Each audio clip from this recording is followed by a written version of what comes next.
What's up, horror fam? You know what time it is. And today we got a special guest. Let's get into this.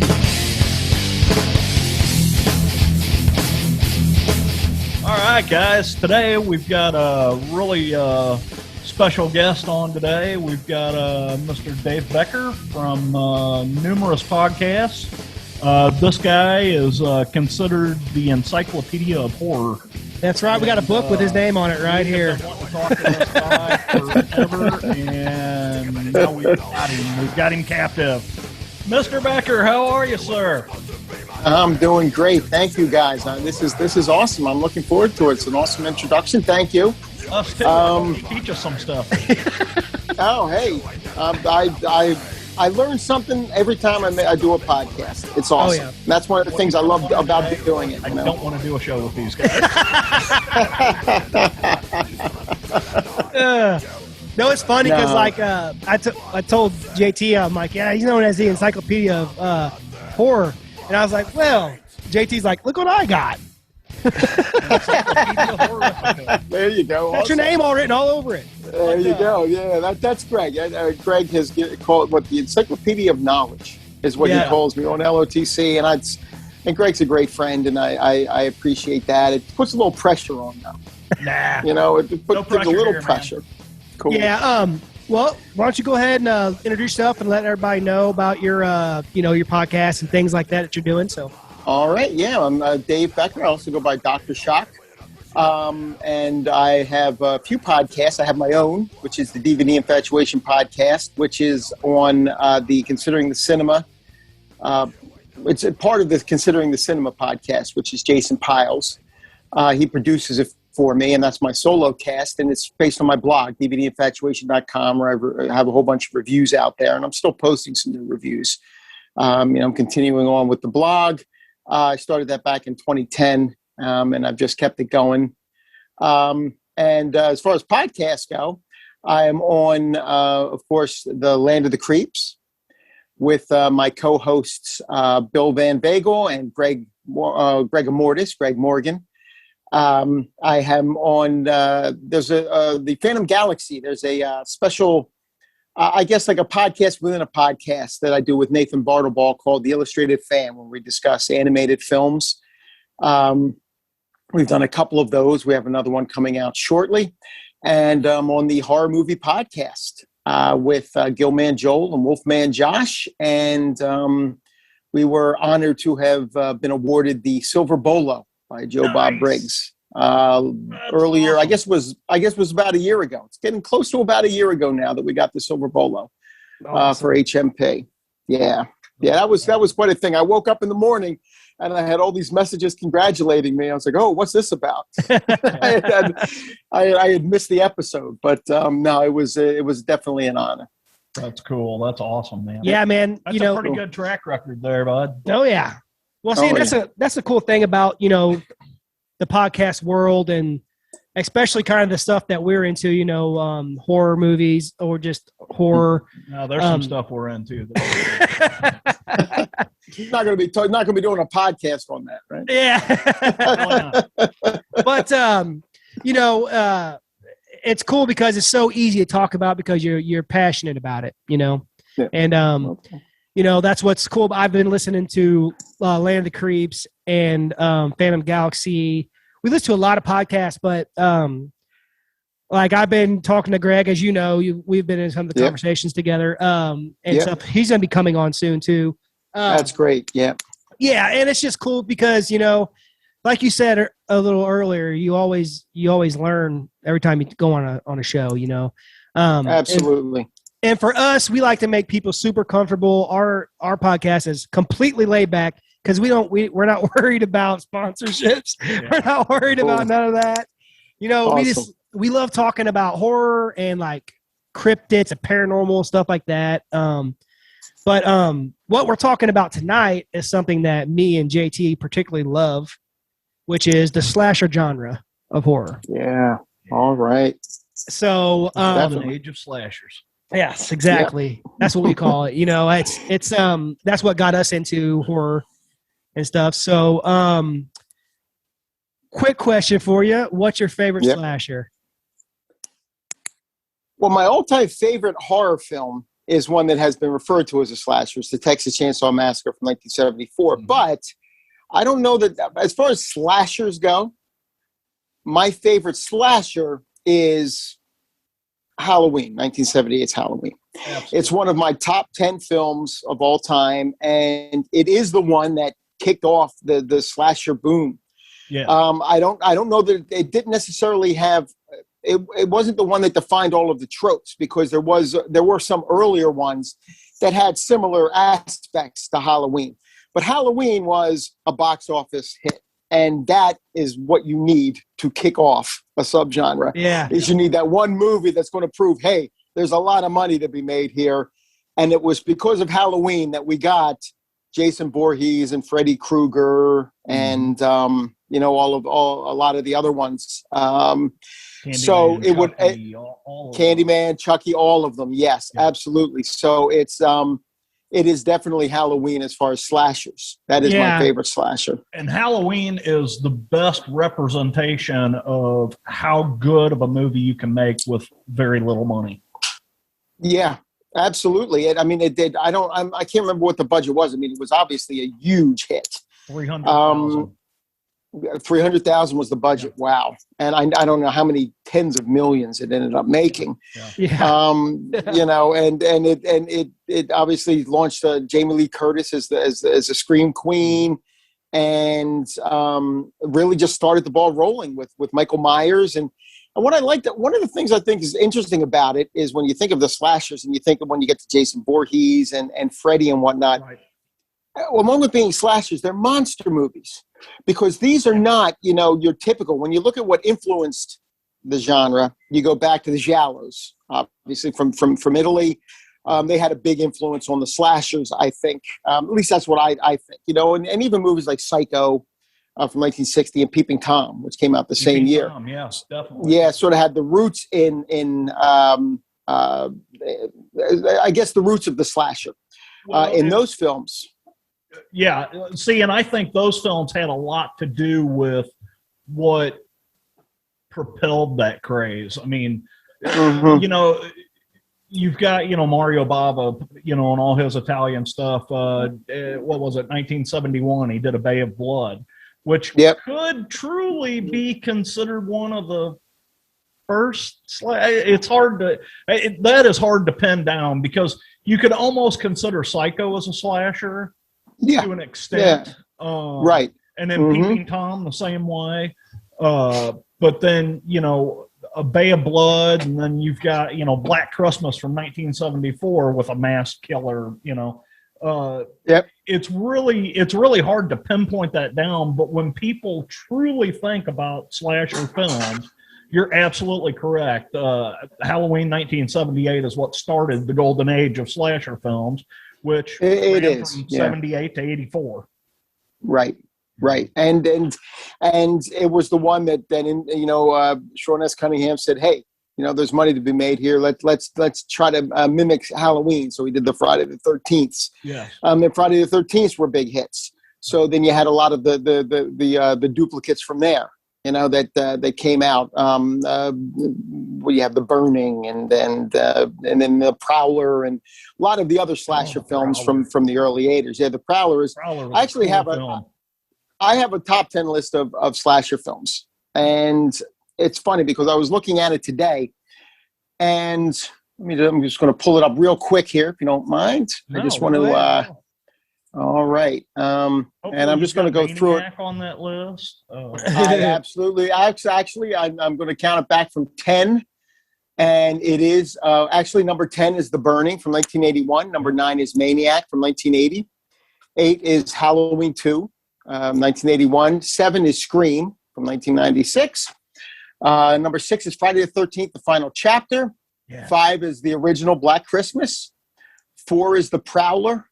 3 is Friday the 13th from 1980. Number 2 is My Bloody Valentine.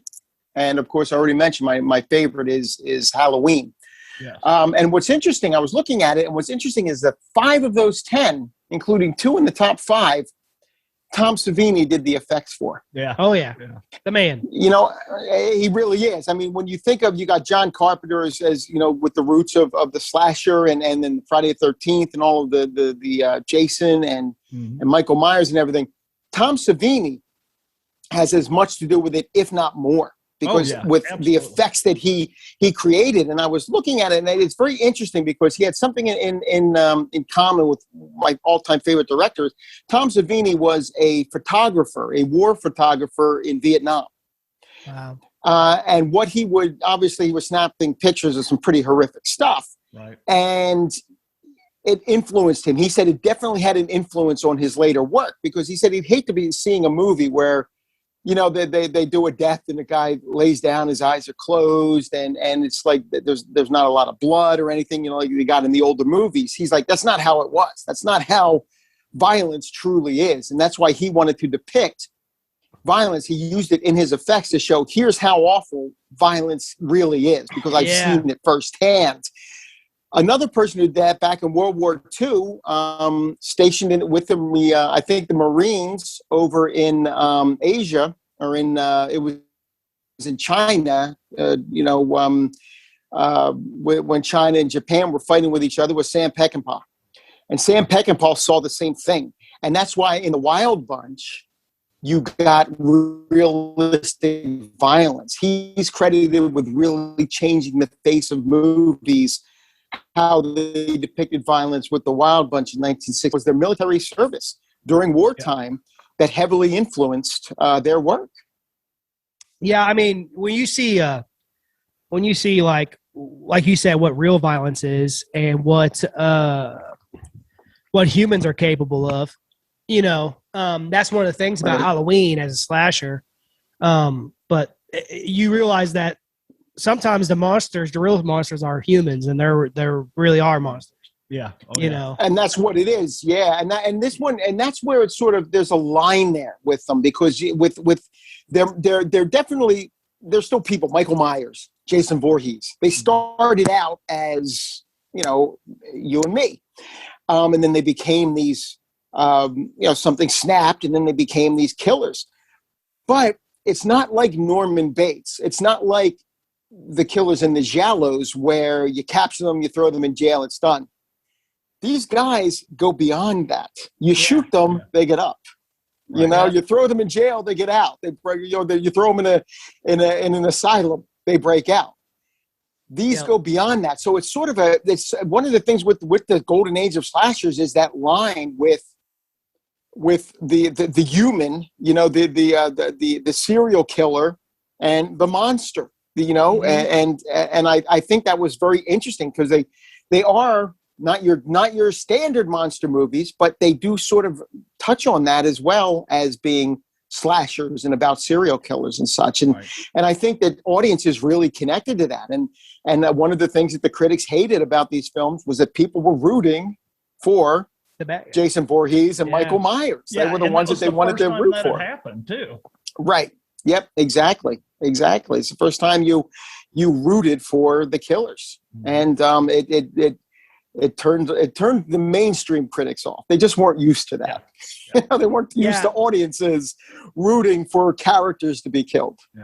Yeah, it's pretty crazy too, because when you think about it, aside from Jamie Lee Curtis, really the. I said that wrong. Oh, Jamie. Sorry. But aside from her, you know, Michael Myers is what everyone remembers from the movies. You know, everybody I've talked to that's who you remember, Michael Myers. You know, you say, "Oh, do you remember the sheriff?" They're like, yeah, kinda. But I mean, you remember Jamie and you remember Michael Myers, and you know, and Danielle Harris. Yep. Yo, Danielle Harris definitely. Danielle Harris, from that. and Dr. Loomis. Of course, of course, movies, you know. But it's Michael Myers. You're right. It's Michael Myers, and that's why Halloween 3 didn't register with audiences. Now, I really enjoy Halloween 3 for what it is, and I think excellent film. I agree. I think it is too, and I liked what they were trying to do. That they were trying to create almost like an anthology with full movies within the Halloween franchise. But it just, people were like, no, we had Michael Myers and we want more Michael Myers. Give us more Michael Myers. Yeah. And they went back to it, but that was where the audience was. That was where the horror audience was in the late 70s into the early 80s, especially in the early 80s. Oh yeah. Especially in the early 80s. Yeah, us damn teenagers back then. Well, see, and I was just born. I was born in ¡86, so. Oh my God, I'm old. But oh wow. Okay. But I'm an old head. Dave's like, okay.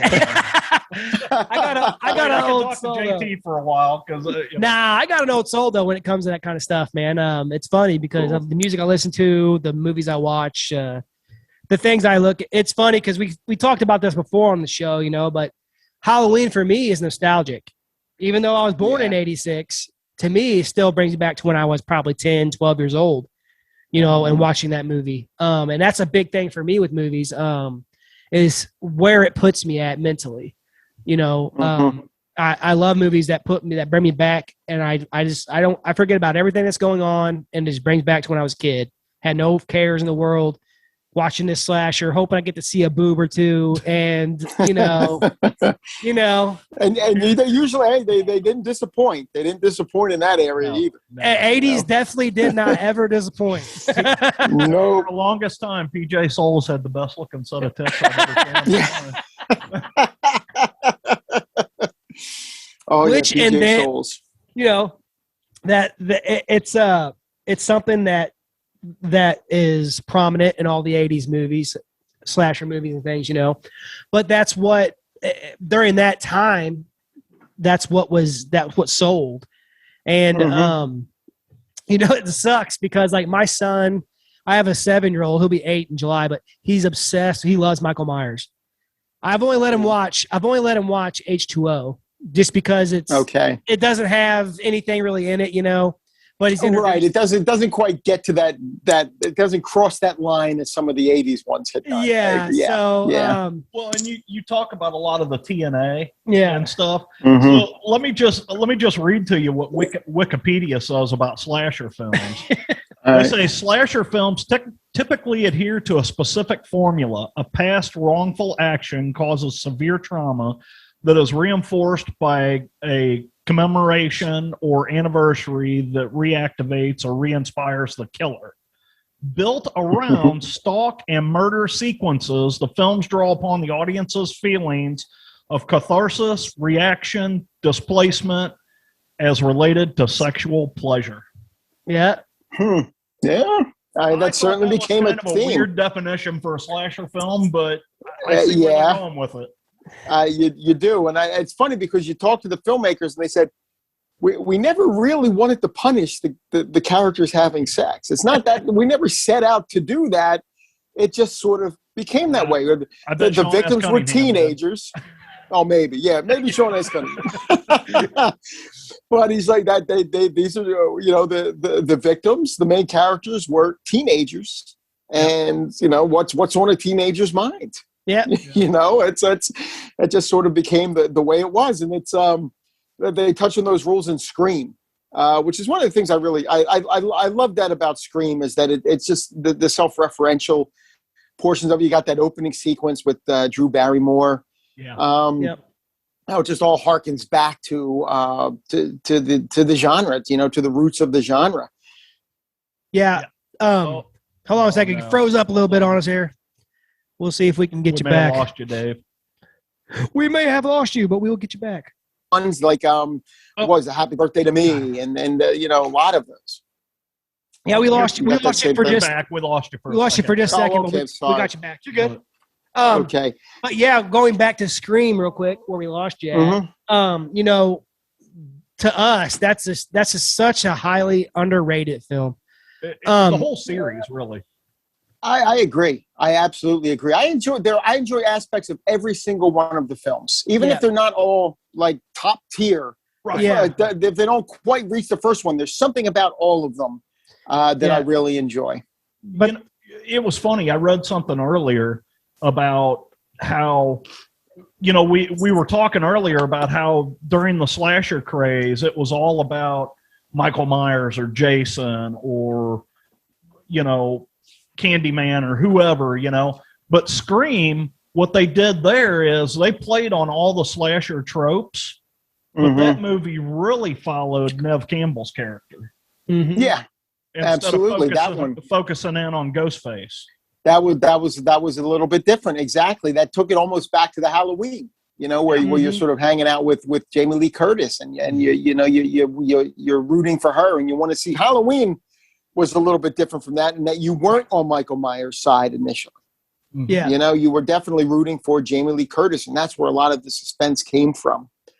I think, there are some moments in that film that, even watching them now, that scene where she's banging on the door and he's walking across the street, and they don't run. That's one of the things I love about these characters. They never run. They're never in a hurry.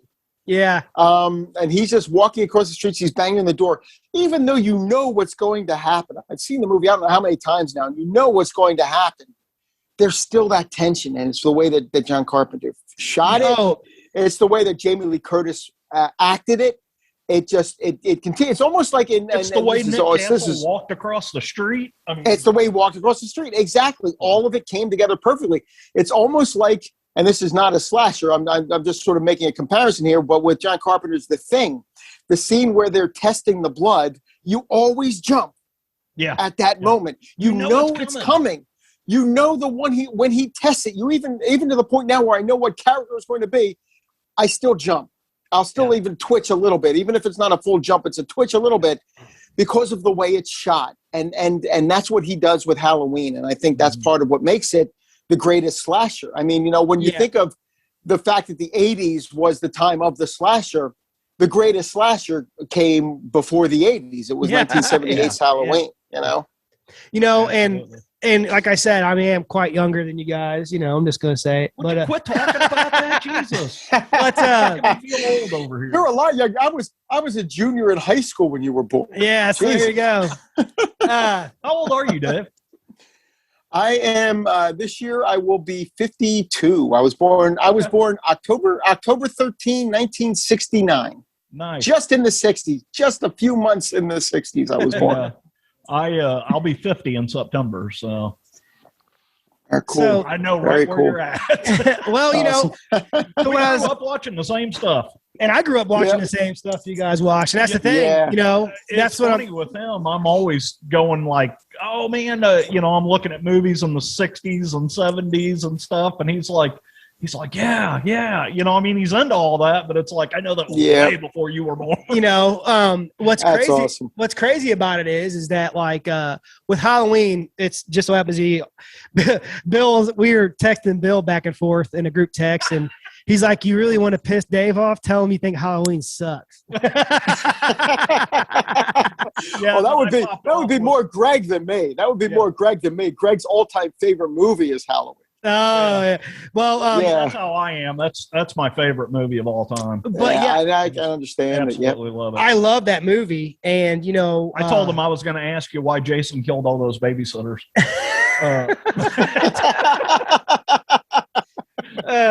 But that movie, it's weird, but it just John Carpenter's very good. We talked about this on our episode we did about John Carpenter. He's the atmosphere of movies. He's the man. He's amazing at creating atmosphere. He's very good. He really is. Yes, he really is. And it's funny because a lot of people said, his movies that he did like up till the late 80s, that's his best. And you know what? There's a time period from Assault on Precinct 13 to They Live where it's just nothing but masterpiece through the whole thing. Even the ones that didn't get recognition when they were first released, The Thing, when it first was released was sort of a flop because it came out right after E.T. Everybody wanted friendly aliens whose fingers glowed and who they helped the kids and everything. They didn't want to think about an alien that was there, to kill. I remember John Carpenter, and even when he was talking, I talked about this before in podcast, but I have a book of interviews with him, and he was talking about when they did a Q&A after viewing of The Thing, when they did a test screening of it. And this young girl said, what happened at the end with the characters? What happened with them? Which one were one of them the creature? What happened? And John Carpenter said, well, I kind of leaving it up to you, to your imagination. And she's like, oh, I hate that. And John Carpenter's like, at that moment, I knew we were in trouble. Yeah. Because audiences were then geared, they wanted to be sort of led by the nose. Yeah. And the slasher did that. The slasher did do that. You didn't have to think a lot in a slasher movie. That's probably why I like them so much. We're going to bring this up, and it's perfect. It's a perfect segue into that, because that's something that both him and I, thought about with Rob Zombie's remake of Halloween. Mm-hmm. We feel it was the violence was was there and everything, but he put too much backstory in there. The great thing about Michael Myers is that it was the mystery of it all. Yeah, absolutely. Go ahead. I'm sorry. If he would have started that film from when Myers was in the institution, it would have been perfect. Perfect. I don't disagree with you. From the family. I don't disagree. If I had any issue with the movie, and I'm a Rob Zombie fan. I think I love House of a Thousand Corpses and Devil's Rejects. They're my Halloween films. I watch them every Halloween. But that's the one thing I do agree with you. And you don't need it's like the Black Christmas remake from the 2000s, the early 2000s, not the 2019, which really wasn't even a remake. It's just they took the name Black Christmas and threw it on another story. Mm-hmm. The original Black Christmas remake, where you get a backstory, for Billy. Yeah. You didn't need that. When Loomis says in 1978's Halloween that what he saw was just nothing but pure evil behind his eyes, that he spent how many years trying to reach him, and then twice as many years trying to keep him locked away because he realized there was just evil there. Yes. Yeah. That is creepier than anything you can throw into a backstory. Yep. We don't need to know that Michael Myers, grew up in a trailer park type of atmosphere. We don't need that. What made Michael Myers frightening was the fact that we didn't know that we had no idea why he was the way he was. And Loomis, a professional, a psychiatrist, someone who was paid to treat him, came to the conclusion that he was pure evil. Yeah. And that was what added to the Michael Myers mystique. Yeah. Nobody knew anything about why he was the way he was. Yeah. And John Carpenter intended that. He intended it so much that he didn't even give Michael Myers a credit in the ending credits. In the ending credits of the movie, he is called The Shape. That's something. That's almost like with Frankenstein, from 1931, where they just say the monster and they put a question mark. Yeah. I mean, poor Boris Karloff wasn't even invited to the premiere. He didn't even get to go to the premiere of Frankenstein. Well, you see, but with Halloween, we're talking about slashers, but we're sitting here talking about Halloween all the time. But Halloween's the greatest slasher there ever was. But what I was getting at, with as far as for me, it's a super, super nostalgic movie for me. And all I have to do is hear that intro music, just a theme to it, which Carpenter did. And that's what makes Carpenter so great too, is that he touched everything in the movie was hit, Yes. And the music that he did, I mean, and the music he did for Halloween is iconic. It is iconic, and it does set the perfect tone.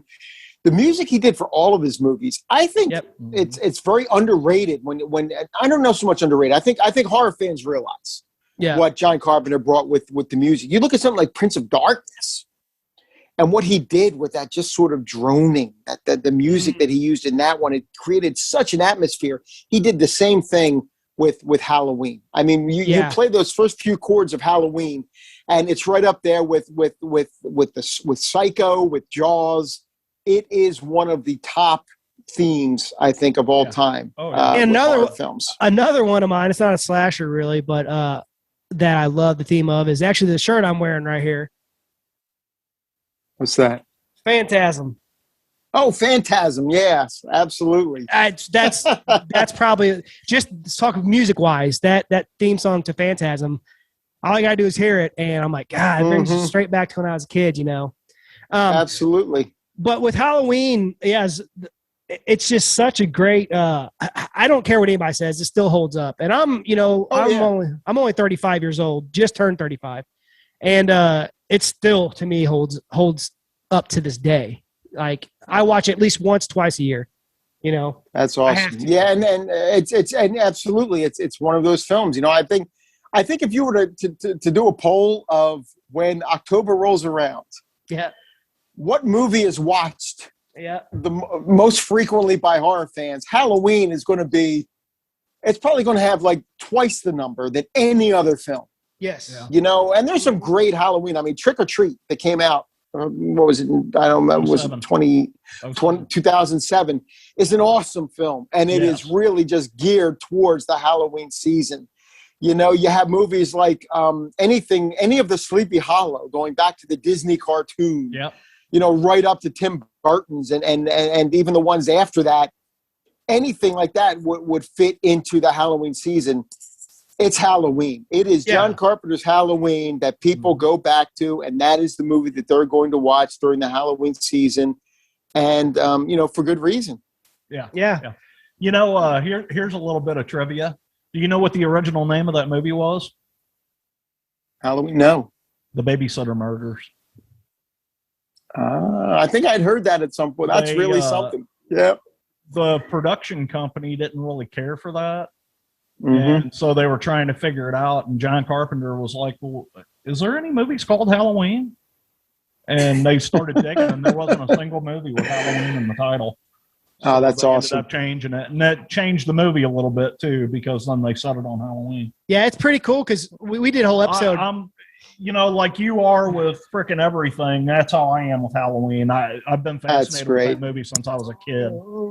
Absolutely. Well, you know, what's funny about that too is that when we did our episode on Halloween, you know, I learned something. He already knew, but I learned like, you know, Robert Englund worked on the set of Halloween. Did he really? I did not know that. Yeah, did he really? Weird. So Halloween was filmed in Pasadena, California, and so it was during the summertime. Late spring, early summer was when they filmed. So all the leaves on the ground, they put there. Mm-hmm. Oh, wow. They had big trash bags full of leaves, and they would throw them out and do their throw them out. scenes. And then, in fact, there's some spots on Halloween, if you look really close, you can see palm trees. Oh, wow. Because they're in Pasadena. They're in Pasadena, which is really weird not for in a movie that's supposed to be in suburban Illinois. Illinois, but right. yeah, Robert Englund was one of the crew of people that was out there picking these leaves up. That's something. It's funny because Robert Englund at that point was an actor. He had already appeared in several movies. I think Eaten Alive, the Tobe Hooper, which I always think of as sort of a sister film to Texas Chainsaw Massacre. It's like they exist in the same universe. Yeah. And some other films that he had done before that. That's really something that he had worked on Halloween. I did not know that. That's awesome. It's kind of one of those weird things that not a lot of people know about. Yeah, it's cool. Wow. You know, it's funny. I actually, you can't see it in the video, but I've got a picture up here, and it's really cool because you never see these three guys together.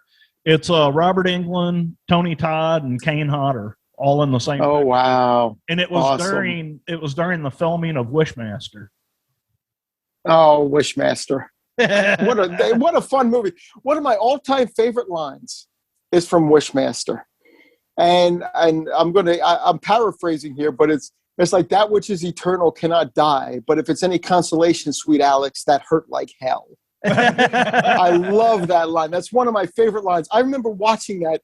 My kids were a little younger, and I was watching the movie. I had to take them somewhere. They had come downstairs because they don't watch horror with me. Nobody in my family watches horror with me.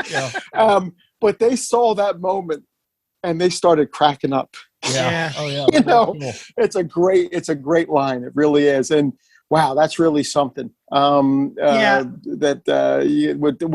Tony Todd with Candyman. I mean, you know, as much as I'm looking forward to the Jordan Peele remake of Candyman, you know, there's just something about Tony Todd's portrayal. Yeah, it's going to be weird of Candyman. Being in it. It's going to be a little bit strange. Now, I don't know if he's in it. I don't know if they have him like at least in it, sort of as an homage to the original, which I can see Jordan Peele doing that. You know, I can see him certainly having Tony Todd appear in it.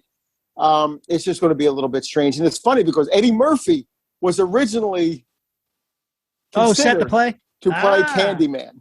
It was originally Eddie. No, Eddie Murphy was originally considered to play the role of Candyman. And as much as I love Eddie Murphy, oh my God, it would have been. And I love Eddie Murphy. I do. Eddie Murphy is awesome. I think he's a great actor, but aside being funny, he's a great actor. He was phenomenal in Vampire in Brooklyn. Yeah. He played that part. He's phenomenal in everything. Yeah. He's phenomenal in everything. I mean, when you think back to, like 48 Hours and Trading Places and Beverly Hills Cop, just everything, you see why he became such a box office draw. He was a great actor. Yeah. But yet, I'm still really glad Tony Todd got Oh, yeah, definitely. But it's funny, when I think Eddie Murphy, I think of, like Mr. Robinson's Neighborhood and Bucky. Right, from the Saturday Night Live stuff. And even when I remember when he guest hosted back on Saturday Night Live after leaving. He had left the show, to pursue his movie career. And they tried to get him back. And he's like, Saturday Night Live, he goes, I did 48 Hours in Trading Places. I was Saturday Night Live. Ha! Who needs you? Then I did Best Defense with Dudley Moore. And I go, okay, I'll come back. Yeah. Okay. Yeah, that movie did. I'm gonna briefly mention this just because you mentioned it, but let's give our respect and props to Trading Places so we could thank them for what they gave us of Jamie Lee Curtis. Absolutely. I think that was the third R-rated movie I saw in the theater. My father had taken me to see that. The first one was Stir Crazy with Gene Wilder and Richard Pryor. The second was History of the World Part 1, the Mel Brooks movie. I was 11. My brother was 9. My father took us to the theater. And in the opening scene where the cavemen stand up and they're like, whacking off. Both my brother and I turned to my father, goes, why is everyone laughing? What are they doing? My father's like, oh, nothing. They're just wiping something off. It's funny because my mother, he took us to the movie and my mother had said, that's an R-rated film. My father goes, it'll be fine. He based his entire justification on a 15-second commercial we saw on TV of Mel Brooks as Moses dropping one of the 10 commandments, going from 15 to 10 commandments. And we cracked up. Yes, we cracked up. My father goes, it'll be fine. It'll be fine. As soon as we walked in the door, after saying History of the World, my father walked in and said to my mother, look, I'm only going to say this once. I don't want to hear it again. I should not have taken them to see that movie. But the third one was Trading Places. That was the third one we went to see, and it was awesome. I tell you what, it was great. And even my wife, first time we watched it together, my wife's like, holy cow, she's got a nice rack. Yeah. You don't realize. Absolutely. I mean, it really, I mean, I remember, and she's been married to Christopher Guest, I think. I think they're still married. I think they're one of the longest lasting celebrity marriages, if I'm not mistaken. I think they're still together. I think they're still together. I'm not sure. I mean, you're married to me in my mind. Yeah. And I remember she was graded as one of the great bodies, in cinema history, You remember the movie Perfect she did with John Travolta? Yes. Oh my God. Yeah. You know what? I'm just going to say this. I'm not going to go into it. When you do have Greg on, you got to have him tell his Jamie Lee Curtis story. He met Jamie Lee Curtis, and it is an amazing story. Really? It is an amazing story. It ends with her on the Jay Leno show recounting her meeting with Greg. Oh my God, you're freaking kidding me. No, No, I don't want to go into it. Greg's got to tell the story. So definitely when you have him on, you got to have Greg tell that story. I just wanted to mention that because I tell you what, that right there was in my childhood. It's like, woo, man. Oh yeah, there are things you remember. I mean, and going back to Slasher, I mean, Tobe Hooper's Funhouse. Oh yeah, I remember seeing that on cable, and I was maybe 15 at the time. And I remember the girl who starred in that. There's a scene at the beginning where she's in the shower and she's topless. And I remember when I was 15, I'm like, wow, that's really something. I watched it again recently, and I'm going, I think this girl is 15. Should we really be looking at this? This girl looks like she's 15 years old. Yeah. You know what? That's funny you say that too, because I thought about, me and my wife are, I've been with my wife for like 20 years, just so you know. So we've been together since we were 14. Oh, wow. But we were talking about that, and like, think about your wife while she was 14.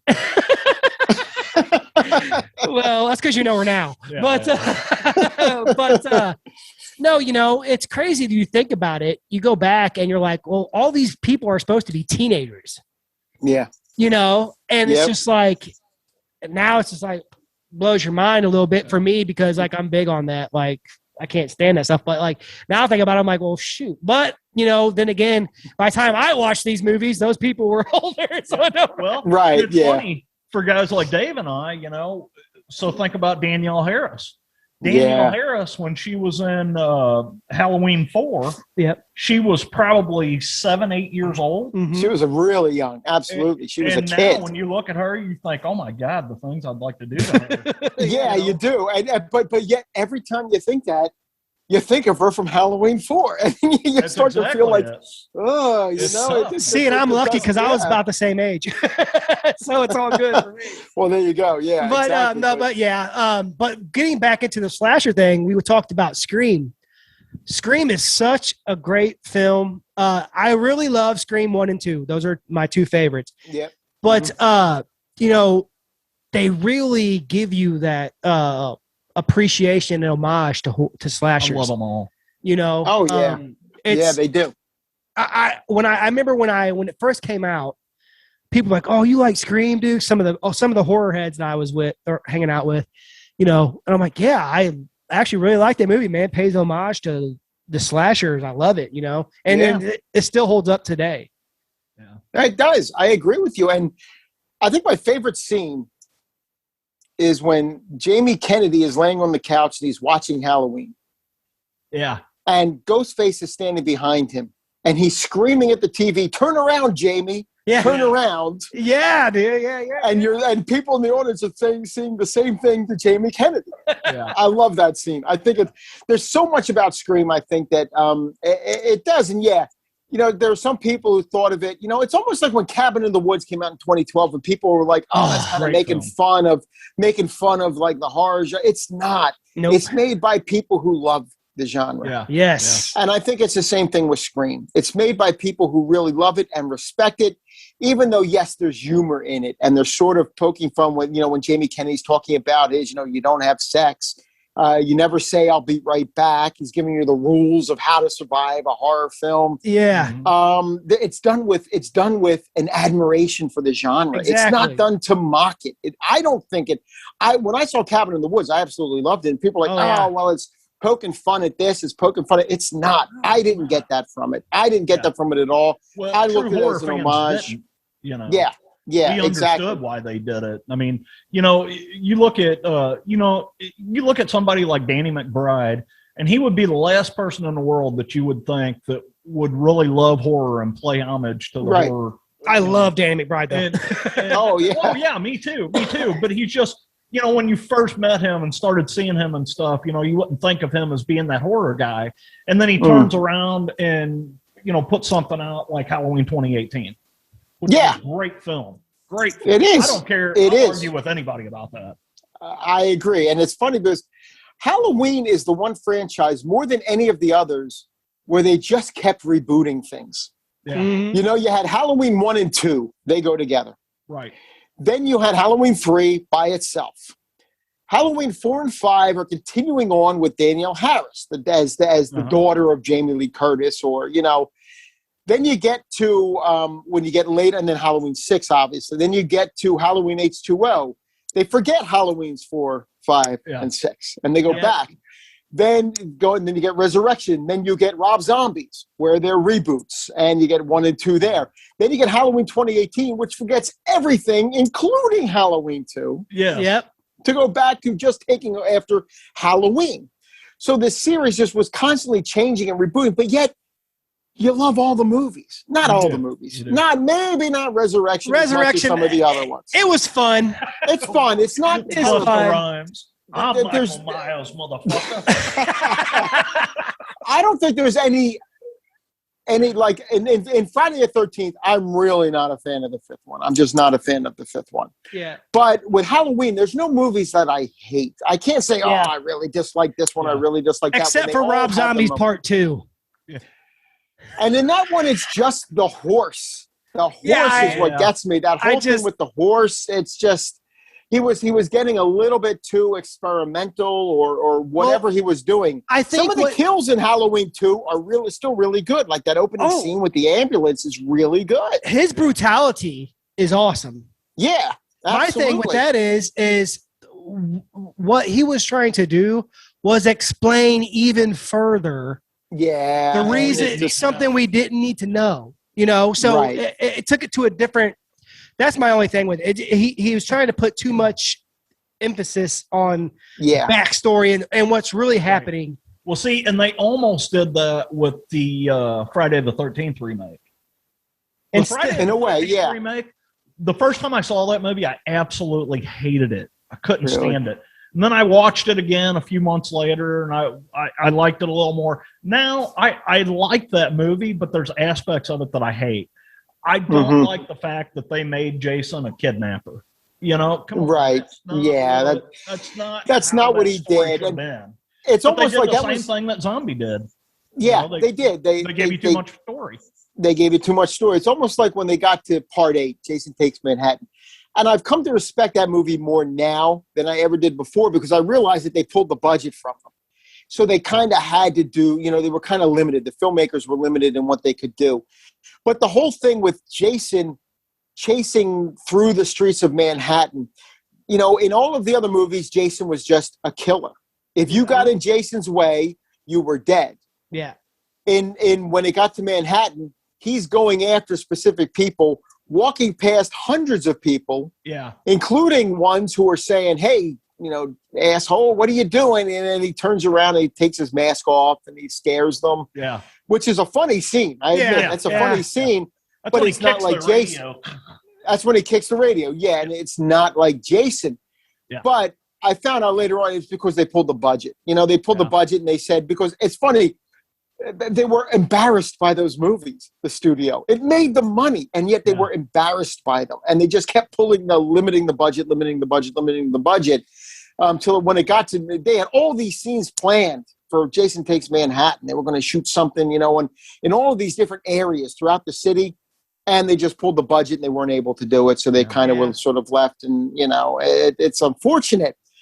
That's one of the things that the slashers seem to be, along with the critics, and even with the studios, and I'll say this even to this day, it's and not for fans, but for people outside of horror, it's given the genre a black eye in a way. And to the point that people, even now, when you look at something that comes out, what Jordan Peele has done with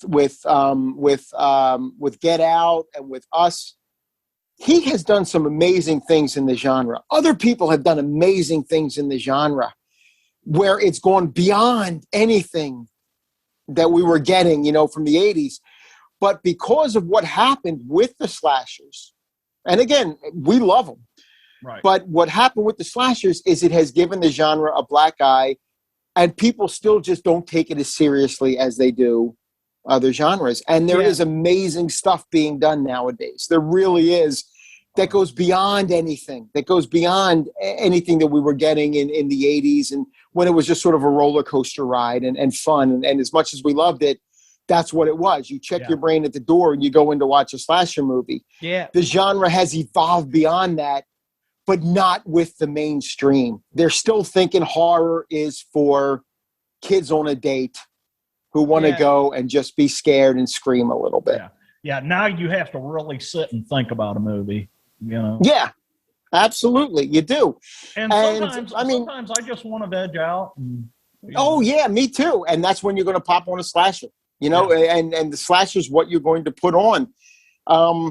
You're going to put it on. You're just going to sit back and you're going to say, okay, take me, take me where you're going to take me. Something like The Burning. Well, especially, and that's what I do. For me, that's what I do. I put on a movie like Halloween or Phantasm or Nightmare on Elm Street, and I was like, all right, I want to go back to when I was 12 and had no worries and just want to relax. Exactly. And forget about the whole world. And it's funny. And that's what you do. Gotten into the brilliance of Craven yet. Well, we're getting there. We're getting there.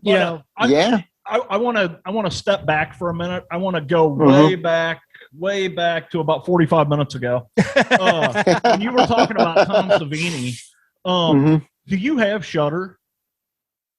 I do. Yes. Okay. Have you seen the Tom Savini documentary? I got to be honest, I have not, and I'm really anxious to check it out. I have not seen it yet. It's pretty good. It talks about a lot of his stuff. I've been a fan of Tom Savini for a long time. He's always been one of my favorites, but one of my other favorites is Rick Baker. Rick Baker, I think, did the greatest werewolf transformation ever put on film, without a bar none. I mean, you think of what CGI can do now if you throw $100 million at it. It's still not going to beat what Rick Baker did in American Werewolf in London. No, it's just practical. Not. We're team practical effect here. Yeah. Oh, absolutely. You have, and it's funny because you think nowadays everybody does. It's almost like they do CGI now just because everybody else is doing CGI. Yeah. Right. The problem is if you got a $10 million budget for a movie, for the whole movie, you don't have enough money to do good CGI. Yeah. It's going to look like shit. It's not going to look good. You're right. You know, just real quick, a perfect example of that to me is the new Nightmare on Elm Street they remade. Okay. Yeah. So the scene where Krueger's coming out from the wall above the bed, if you compare that to the original, the original is so much better. It is so much better. I agree. Yeah. I agree. It is. I mean, even I'm thinking of Leatherface that came out a few years ago. You know, there's a scene where something's burning. You can see it's CGI fire over top. Nothing's actually burning. Yeah. It's CGI fire. There are certain things CGI just can't do it. And when you think of, when you think of these movies from the 80s, a lot of them were low budget. A lot of these slashers are low budget. Some of them, some of the effects are a little cheesy, but some of them are pretty good. I still say that in The Prowler, Tom Savini, what he did in The Prowler is his masterwork, because there are sequences in that movie where you think, I've just watched somebody killed. Yeah. It is so realistic that you think it's like a snuff film. And that's the feeling you get as you're watching it. He did with that. I'm sure it was, even though, I'm sure it cost money, it was probably a fraction of what it would have cost to have done it with CGI, and it wouldn't have looked nearly as good. Yeah. Right. Van Vega wanted me to ask you about the band in The Prowler.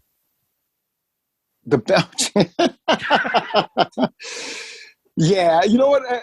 It's not great, but it's funny because he had talked. I had heard an episode that Greg had done with Father and Son Watch Horror Movies, where they talked about The Prowler, and they talked about the band specifically. It's not a great band.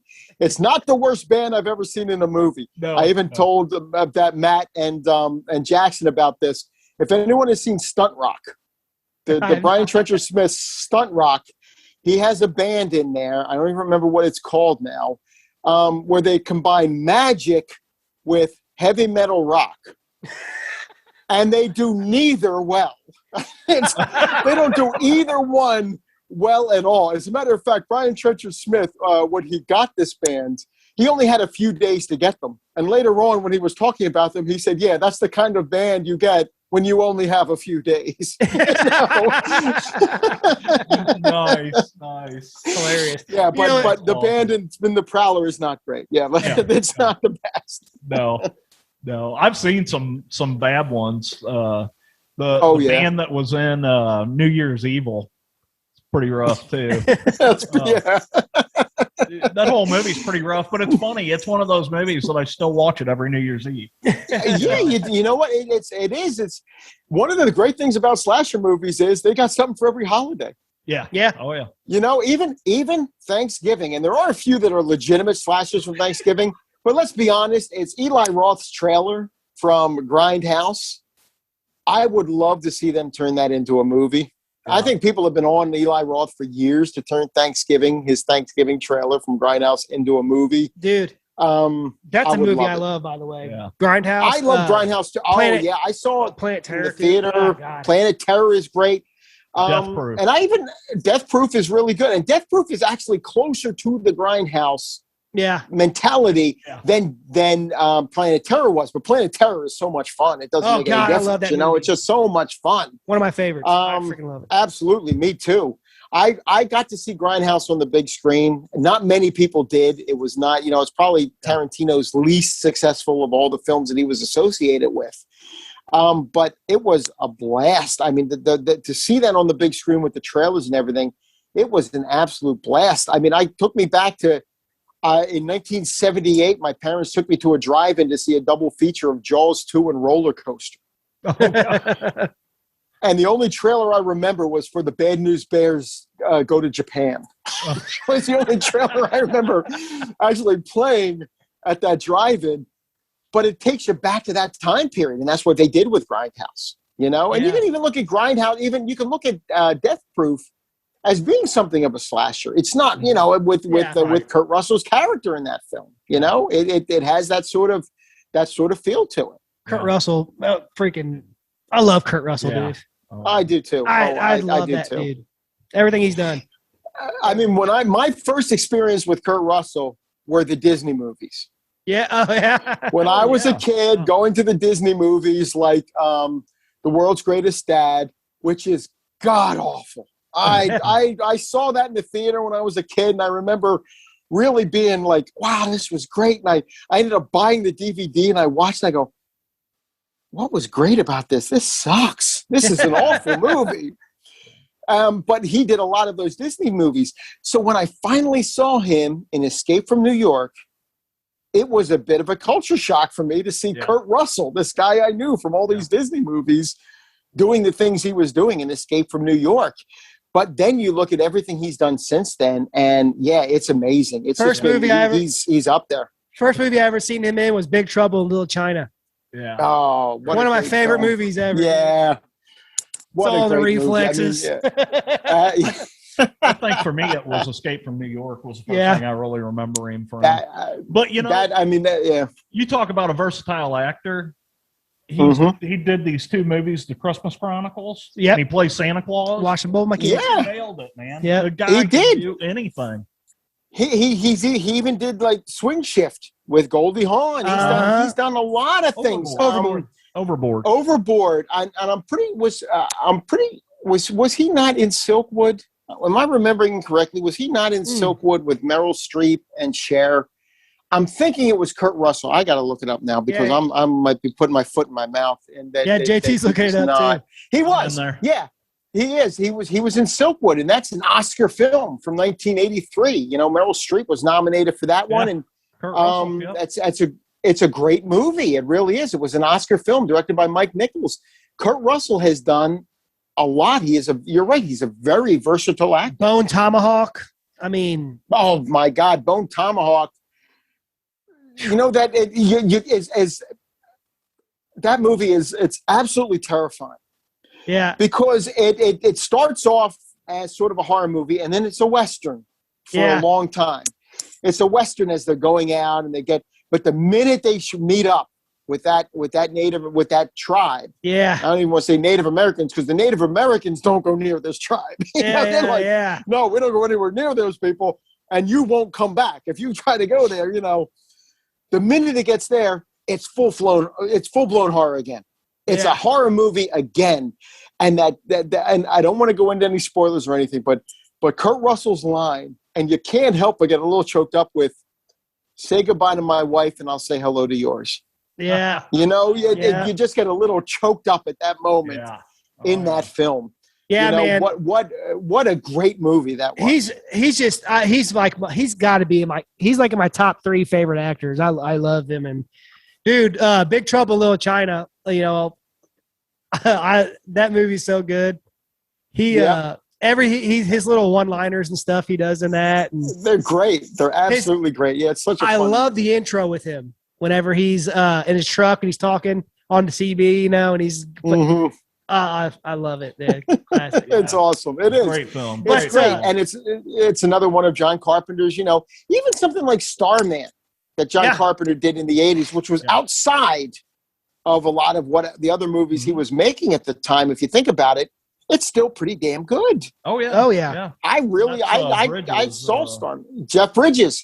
Jeff Bridges and Karen Allen, I want to say, I think was in that one. Yeah, and that is another great movie. It is. John Carpenter is just one of those directors where, he did The Ward a few years ago. And it wasn't great. It had a twist in it that it's funny, and I sort of had a theory about this too, and it goes back even with George Romero. When George Romero did Diary of the Dead, I think it was the one where they were with the internet, and they post something on the internet on like a video. Something happens, like, wow, we've got 1 million views already. No, that's not how it works, George. Someone who's not familiar with the internet, because George Romero was very much part of the 70s and 80s, but when it came to that, he wasn't really into the internet. Someone who's not familiar with the internet might think, yeah, that's how it works, but it's not. So he was sort of losing his touch with it at the end there with some of the later films. John Carpenter with The Ward. And again, I don't want to, it's going to be a spoiler. So if anyone just is going to be a quick spoiler. Yeah, that'd be all right. It has an amazing twist in it if you didn't see Identity from 2003. Right. Yeah. It has an amazing twist in it. And I don't know that John Carpenter saw Identity because he's another one who sort of pulled away from movies for a while and sort of got into other things. Right. I would still love to see a John Carpenter film, though. I still want to see John Carpenter make another movie. Yeah. Oh, yeah. Definitely. I really would. The only one that I sort of came away with disappointed. Was that who was in that? Naomi Watts? In The Ward? In The Ward. Yeah, in The Ward. I'm not sure. Let me look that up. I don't remember Naomi Watts, but she could very well have been in it. Amber Heard is listed as the star of The Ward. Yeah. She was the star of it. No, I don't see Naomi Watts here. I was thinking the main character was Naomi Watts, but you're right. Oh, okay. All right. Yeah, it was Amber Heard.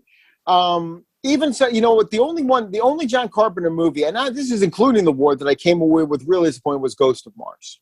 That was the one that just didn't quite reach it for me. But everything else, including vampires. That's how I love that movie. All the time. James Woods was freaking phenomenal. James Woods was great in that movie, and the vampire was great, and it was a great Western. Yeah. Forget about just being a great, though, that scene where they're dragging them out of the house into the sun. Oh, yeah. That was awesome. People sort of crap on vampires. I love it. And not everyone. A lot of people really love vampires. Yeah. But there are some people who say, nah, it just wasn't. It's a great movie. I really love vampires. I do too. She loves that movie. Yeah, it was absolutely. It's funny you talk about Ghost of Mars, but like I like Ghost of Mars. It's a fun one for me to watch. Just it's one of those just non-thinkers. Veg out. It has a great cast. I mean, anything with Pam Grier in it. Yeah. I'm going to watch. Well, you got freaking Natasha. You got freaking Ice Cube. Yeah. You got it's a great cast. Jason Statham. Pam Grier. What was that? Foxy Brown. Yeah. Foxy Brown. Yeah. Coffee and Foxy Brown. All those movies that she did. Friday Foster and then Bucktown and all those great movies that she did early on. But one thing I really love about Ghost of Mars is the actual the character, the Martians, so to speak. You say the people that were on there, that they're the whole, just the way they were cutting themselves and the way they screamed and stuff when they talk. Yeah. I watched it. Have you seen the trailer for Army of the Dead? I have not. I try not to watch trailers anymore. I gotta be honest. I try not to watch trailers because even if there's a moment in there. Greg's the same way. So, I try to stay away from trailers just for that reason. I'll watch them. I love those collections, like the 42nd Street Forever collections, because most of them I've seen the movie. Yeah. And a lot of those, they don't get, back then, nobody gave a damn about spoiling the movie in the 80s because they just wanted you to go and pay to see the movie. They just want you to sit in the theater. So I try not to watch trailers. Well, it's tough because the new Conjuring one just came out and I'm dying to see it, and an Army of the Dead and everything. But go ahead, I'm sorry. Well, there's a little clip, a little part in there where it shows the zombies, and it kind of resembles a little bit there Ghost of Mars. Oh wow, nice. Yeah, so very cool. It looks good. Yeah, that's cool. And but I mean, Ghost of Mars was sort of Assault on Precinct 13, I thought. You know, it had that same sort of feel to it. But, you know, but again, it's John Carpenter, so you're going to watch it. It doesn't make any difference. Right. Anything that John Carpenter is associated with, you're going to watch it. Like Eyes of Laura Mars, I didn't realize he wrote the script for that. Now, they changed his script, you know, with the one with Faye Dunaway from back in the 70s. They changed his script. So it wasn't, no, he sort of distanced himself from it a little bit. And what was the other one he did? He did The Philadelphia Experiment. I think he wrote the script for that one as well. You know, movies he didn't direct, but that he had written. Yeah. You know, it's funny because even to go back to something like Dark Star, which was very early, that sort of college movie that he did, him and Dan O'Bannon. You know, back when they were together. And unfortunately, the relationship went way south. they weren't exactly friendly toward the end there. With John Carpenter saying things about Dan O'Bannon that he basically just, you know, ripped off from other people everything he ever did. He said Alien was the creature from outer space, just ripped off. Which I don't agree. I love Alien. Yeah. But when you with John Carpenter, it's just everything there's just something about him. One of the big black marks, I think, against the Oscars in Hollywood is that John Carpenter was never nominated for anything. You know, I mean, it's because they just don't look at horror the same way they look at everything else. And that's why these guys are never part, you know. George Romero, I don't think, was part of the Oscar ceremony when they're looking at everybody who passed away, because they only look at people who were nominated for Oscars. Yeah. That leaves Tobe Hooper out. That leaves George Romero out. That would eventually leave, you know, God forbid, when John Carpenter, it'll leave him out. It's one of those things when you watch it, it's awful, you know, because these are people who made their mark. They left a mark on the industry. Yeah, and like a lot of people, I don't even watch any of those like awards shows, you know, anymore. I have always watched. I don't agree. You know, a lot of things I don't agree with. Now, I watch the Oscars. I have watched every year from 2001 up till last year. Now, this year's, I got to be honest, I'm going to watch a little bit, but I'm not going to watch the whole thing. I've seen none of the movies. None. Every year I've seen the movies nominated, so I'm watching and I want to see. You know, I have my favorites and I want to see how they do. I have seen none of the movies nominated for Best Picture this year. I have not seen a single one of them. So then that's tonight. I mean, we're recording on Oscar day. Yeah. I don't plan to watch it. At least not much of it. Let's get into the other man you were talking about, Wes Craven. Wes Craven. Oh yeah. Wes Craven did some fantastic work. You know. Oh yeah. I mean, you got to look at, you know, Nightmare on Elm Street, and you know, of course he was Nightmare on Elm Street, you know, part of the Scream series, and even going back to something like The Hills Have Eyes, you know, it's not, you know, maybe not quote unquote an official slasher, yeah, but it had definitely sort of harkens back to that, and even The Last House on the Left, to a degree. Yes. You know, they kind of have that same, and you know, Last House on the Left, Craven's first movie. And shocked the hell out of a lot of people. Yeah. When that film came out. House on the Left, though, that's. I mean, it's. I don't know. It's not that perfect. Movie has got so much going on there. It does have a lot going on, and you know what? You get that really dramatic scene with the girl, and then it follows it up with a Laurel and Hardy cop routine. Yeah. You know, which is sort of like a. It's sort of like a wrong note. If you were to compare it to music, they threw a wrong note in there. Yeah, right. That Craven did that almost to lighten the mood, but it was too jarring. You know, it shows that him early in his career, you know, sort of feeling it out. Whereas The Hills Have Eyes, by the time he got to The Hills Have Eyes, and Deadly Blessing, which I think is a very underrated Wes Craven film, the one with you know, Ernest Borgnine set in Amish country. You get a lot of those movies, and you see him sort of maturing to the point that when he got to Nightmare on Elm Street, and he got to Scream later on, you know, he had sort of, I think that was his maturity. It's funny, he never intended Nightmare on Elm Street to be a franchise. That's why he never signed on for the second one. He's like, I don't want anything to do with that. Deal. You know, a one-off deal. Yeah, and I gotta say, huge Nightmare on Elm Street fan. That was my one of my huge childhood ones growing up. Sure. I even had the full size cardboard cutout of Freddy, the Standy. Oh, that's awesome. Freddy awesome. Krueger from part. I can't remember which part it was, but I used to throw knives at it to commit to it. But I was huge into that, But even though Wes Craven didn't have anything to do with all of them except for the first and New Nightmare, they were still good. The only one I do not like is the second one. I feel it's a little rough. It's that one's a little bit rough, because you know what? Freddy's not as frightening in the real world as he is in your dreams. Exactly. He's not quite the same character when he's running around in the real world. The most frightening thing about Freddy is you can't escape him because he's in your dreams. Yeah. You have to sleep. If he wants to get you, all he has to do is to wait for you to shut your eyes. Yeah. You put him in the real world, he's not quite the same as a Michael Myers or a Jason Voorhees in the real world. You know? And it's crazy. It's like such a huge jump from, for lack of a better word right now, the quality of Nightmare on Elm Street 2 and Part 3. Like, yes. The quality of those movies are just completely different. Like, Nightmare on Elm Street 3 is amazing. It is amazing. And there are people who actually prefer 3 to the first one. Yeah. I'm not one of them. I still really love the first one. I still just have an affinity for the first one. But I have nothing negative to say about the third one. I think it's right there. I mean, if you're talking about the two best in the franchise, it's 1 and it's 3, as far as I'm concerned. It's great. It really is. It's just crazy, that jump from the difference between those two is crazy. Yeah. And, I love them all.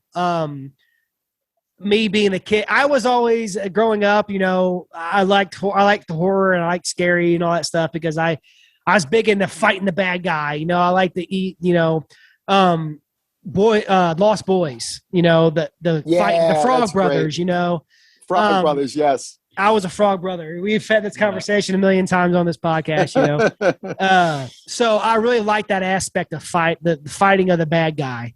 And so I like Freddy's Dead too. That one's really funny. Yeah. And it's pretty good acting. The actors are all great in, I think.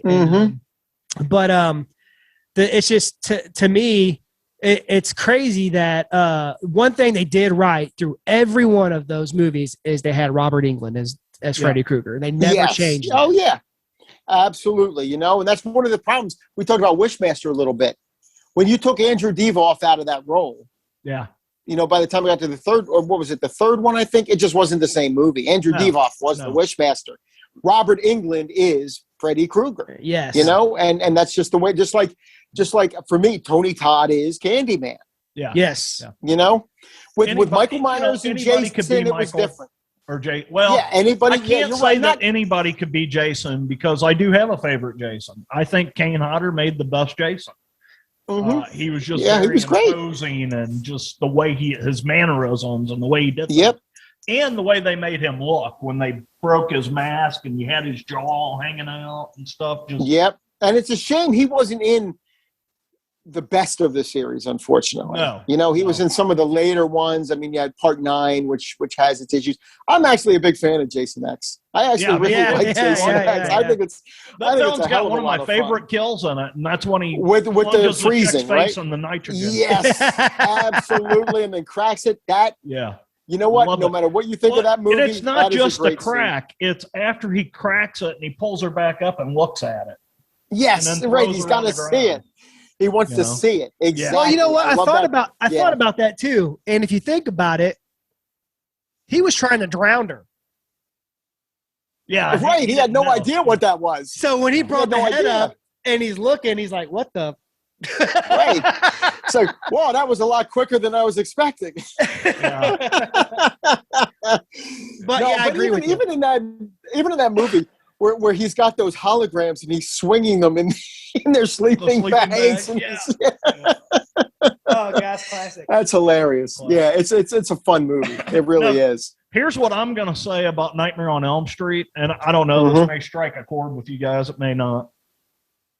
So I love the first film.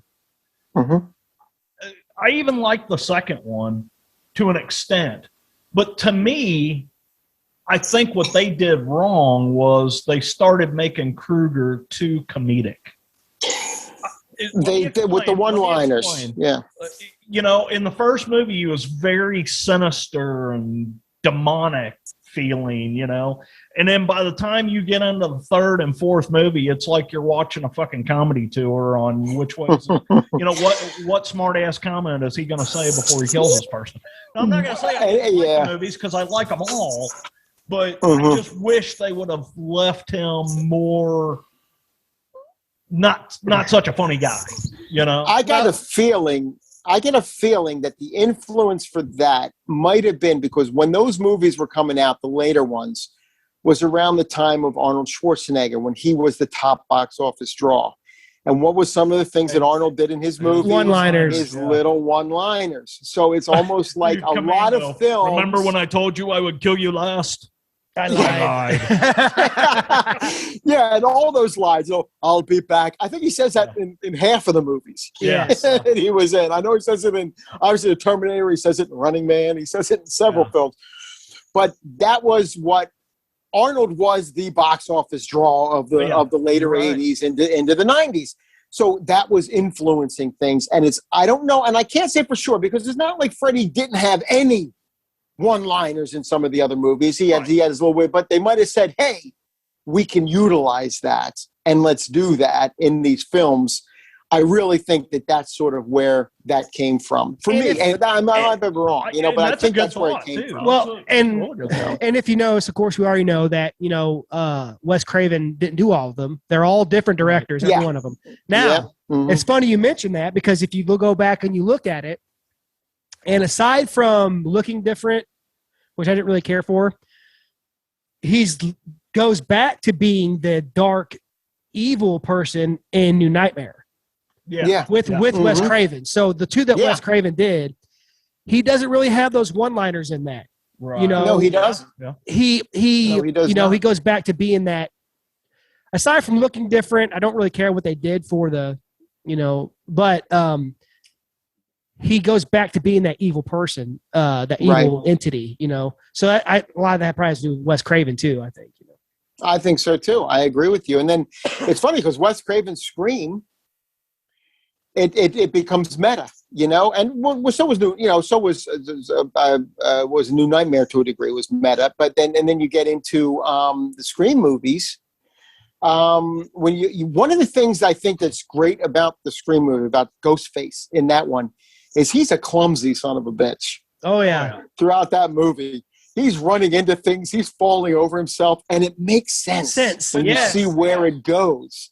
It makes sense when you see where it goes that these guys. I don't want to get into spoilers, and that's a spoiler. Oh, they'll be all right. Guys right there. Okay, that's a spoiler right there. That they're fans of the films, but yet they're not Michael Myers. They're not Jason Voorhees. You know, they're just guys in a suit. Yeah, and guys in a suit are going to fall down the stairs, and they're going to trip. And someone's going to kick them, and they're going to fall over, and things like that. I loved that about Scream, but yet it didn't take away from the menace. You know, there was still the menace of that character, and it carried forward through the films. And you know, unlike a lot of the other ones, you're getting different. Getting into spoilers again here, you're getting different Ghostface. Yeah. In the film, it's the character itself, and not even just the character. It's the persona of the character and what it came to represent to that small town.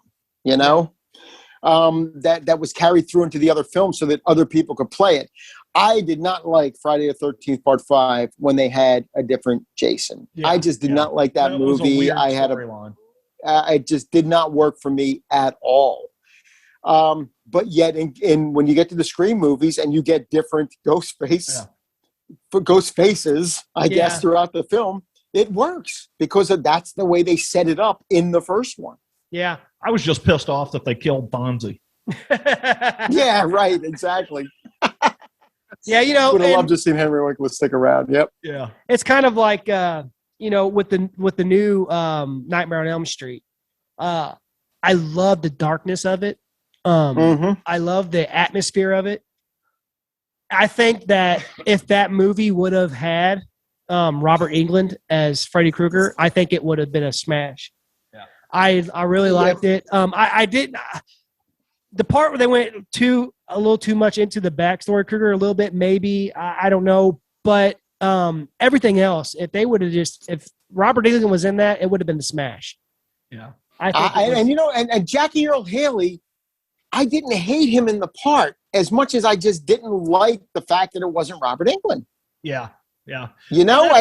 We say that all the time. We love that actor. Yep. Yeah, he was almost in the first one. He almost had the role in the first one. He tried out for the part, I think, was it that Johnny Depp ended up getting in the first Nightmare on Elm Street? It's really funny because one thing about the first Nightmare on Elm Street, playing the Depp character, but no, not yeah. But the funniest thing about the original Nightmare on Elm Street are two of the worst performances in it were from actors who would eventually be nominated for Academy Awards. Yeah. Or who were nominated. Who was it who played the I can't remember the actress who played the mother. Yeah. In that. What a weird goddamn performance that was. Oh, yeah. What a bizarre performance she was giving. She was nominated for an Oscar. John Saxon was awesome. Yeah, John Saxon was great, but the actress who played the mother was nominated for the movie Nashville from 1970. Ronnie Blakely. She was nominated for Nashville. And then Johnny Depp, of course, would be nominated in years to come. Johnny Depp is not good in A Nightmare on Elm Street. He does not give a good performance in A Nightmare on Elm Street. I don't think anyway. It's Robert Englund's movie, start to finish. Oh, 100%. He's the one giving the best performance. And John Saxon. I don't think John Saxon has ever given a performance that I didn't enjoy. Yeah. But yeah, I mean, 100%. Like on the remake, I feel like, man, if Robert Englund was just in that movie, it would have been awesome. I like the darkness of it, but man, the Krueger just threw me off. Yeah. He was short. All the CGI shit that they used. Yeah. It just wasn't there. It just wasn't working. And the face just wasn't right for it. That's what I'm saying. But it's really weird how Robert Englund has become pigeonholed because now you can't look at him and not think of Krueger. And he still does little we talked about this before. He does little homages to Krueger whenever he's some movies. Yeah. Even if he's not playing, he's in a different movie. In Urban Legend. Yeah. He was the professor in Urban Legend. There was some throwbacks to Nightmare on Elm Street in there. Right. We get the feeling that's probably why he was there. That's probably why he was cast in the movie. Yeah.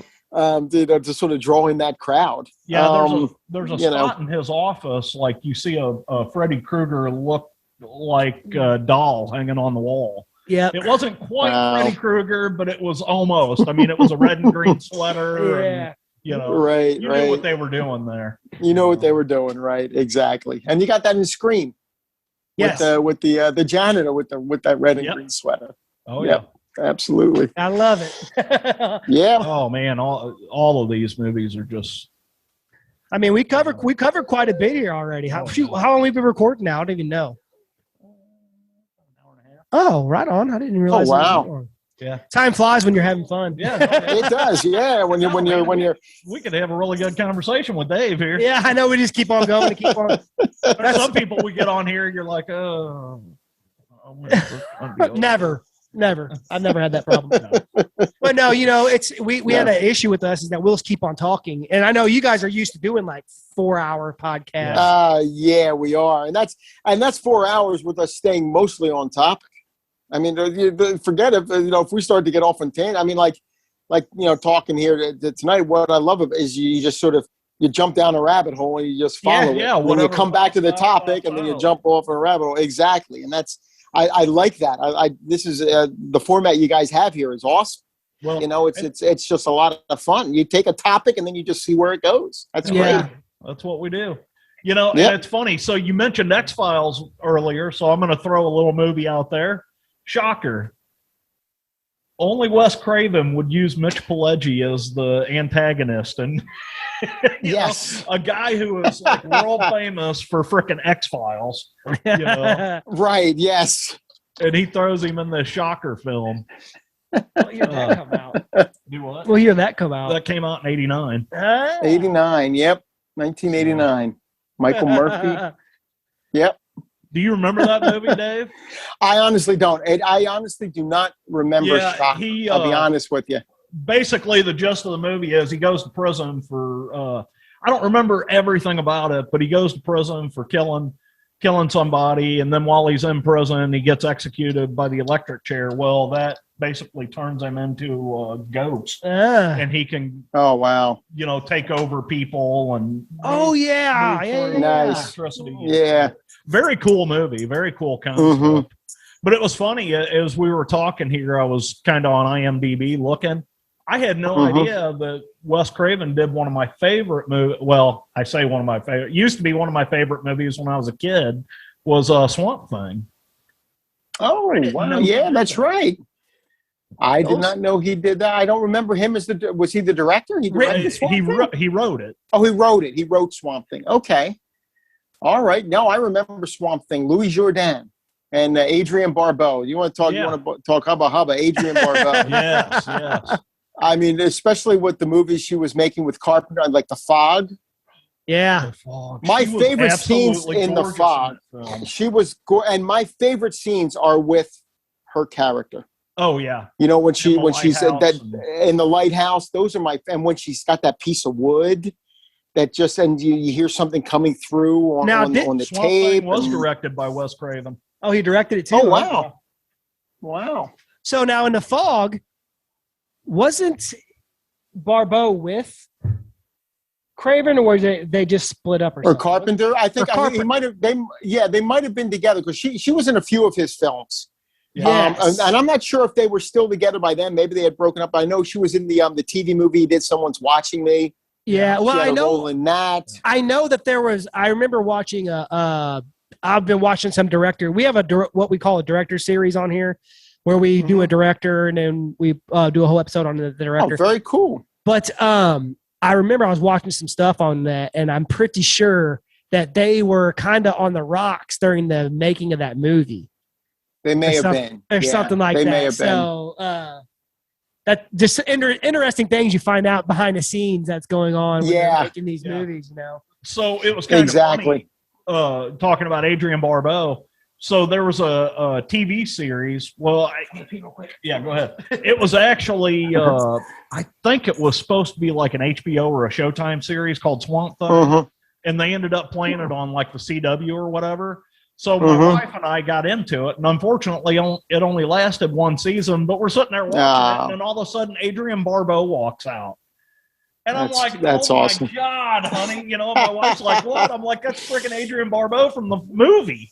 And you see her? This one, she was playing one of the doctors. I don't know if you ever caught that series, but it was. I didn't. No, I didn't get to see the series.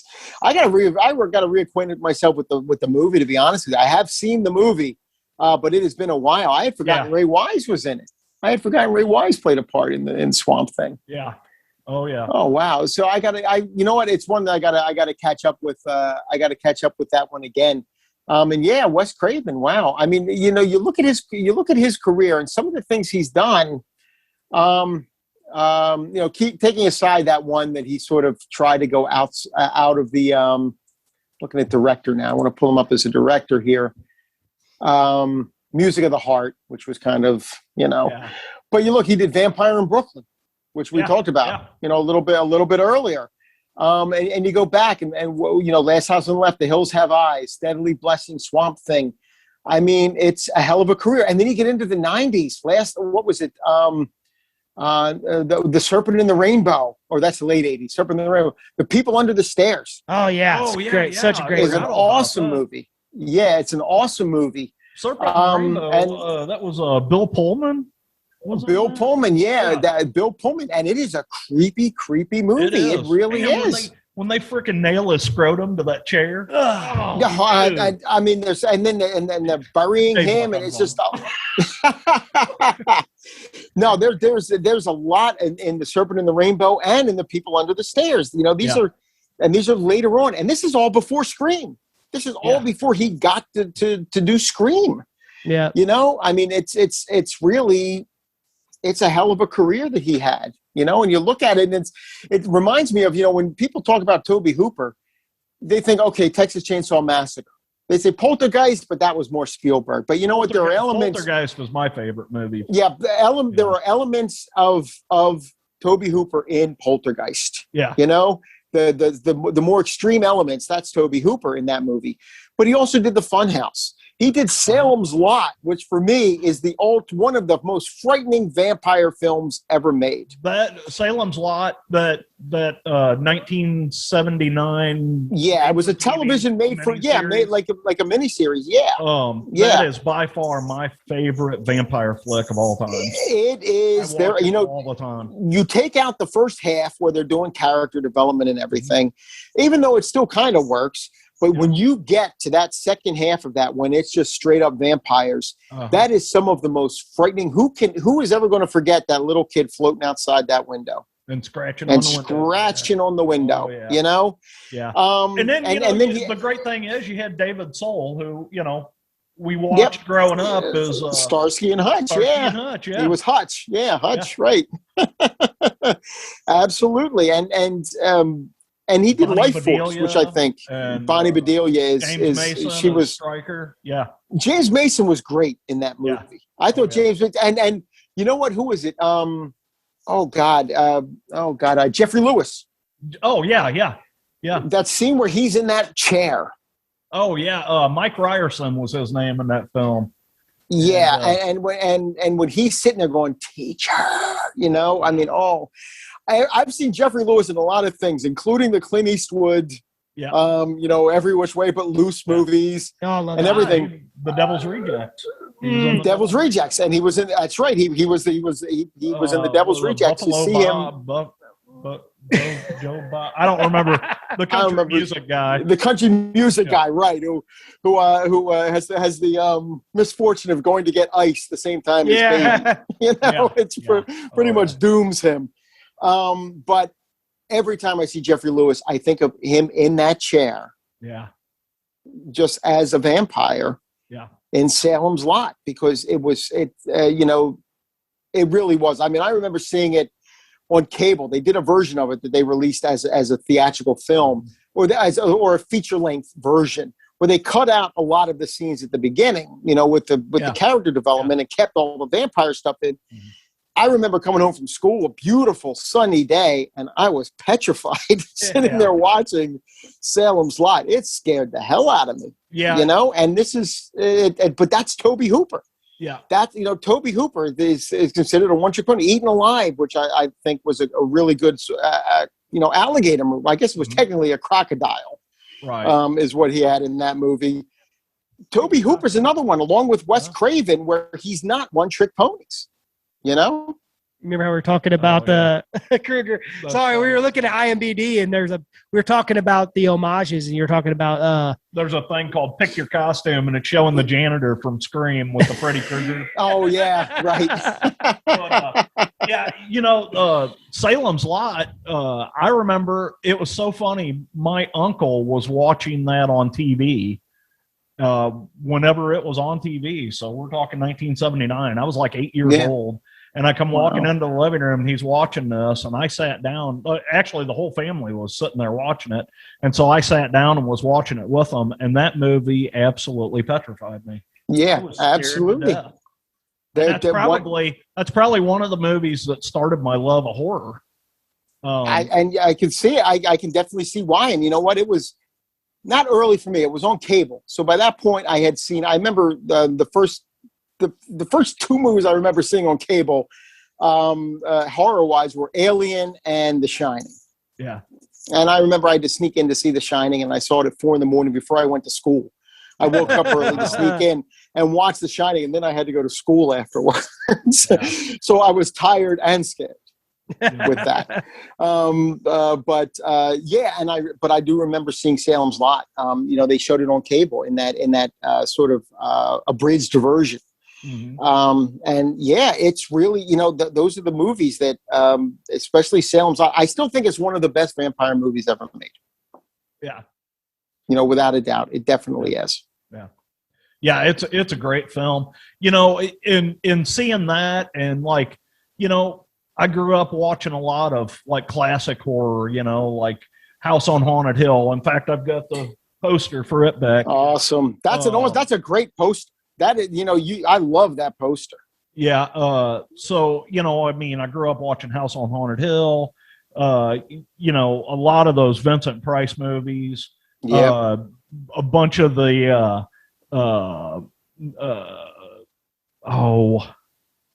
Castle. Frank Castle. What was William Castle? William Castle. William Castle. Yep. A lot of his movies, which I absolutely loved. And I even like stuff like Abbott and Costello Meet Frankenstein. Oh yeah, that was an early one because that was a great movie. So, Me too. Those movies weren't really all that horrific. I mean, they were, but man, once I saw Salem's Lot, I was hooked. That was where you. And you know what? House on Haunted Hill is my all-time favorite Vincent Price movie. And Vincent Price made a lot of great movies. Yes. House of Wax and all of those Corman Poe films that he did. But House on Haunted Hill is my favorite because I love his character. Yeah. I love his character in that movie. I really do. Yeah, absolutely. Yeah, I absolutely love it. Yeah, I'm sorry. You guys go ahead. I don't know what the hell you guys are talking about. Well, no, it's funny. I'm listening because I'm hearing you guys talk about these movies, and some of these I haven't seen the originals, but I've seen the remakes. Right. House on Haunted Hill remake. Yeah. Yes. Which, that's Jeffrey Rush and Jeffrey Rush. Yes. And it's not bad. I didn't dislike Jansen. it. Famke Jansen. Oh God, Famke Jansen. She's another one. She was in a movie. Famke Jansen was in a movie, and if you guys haven't seen it, from a few years ago, called 100 Feet. Oh, I've seen that. It's a good movie. Yeah, she's under house arrest or something like that. She's under house arrest. Yeah, in the house where she killed her husband, only to find that her husband's ghost is there and tormenting her, and she's stuck in the house with him. It's a good one. It's a good one. Michael Pare, I think, plays the ghost of the husband. Yeah, that was really good. That's a good one. See, those are some of my favorite movies. Are those ghost story movies? Oh yeah, they're the ones that scare me more than anything. The ghost ones, because, and I don't know if it was my Catholic upbringing, but there's some, with a strong, that sort of drilled into the afterlife and everything with me. And just the idea that somebody could be standing behind me right now, looking over my shoulder, is more terrifying to me than, Yeah. Yeah, the ghost movies are the ones that get me the most.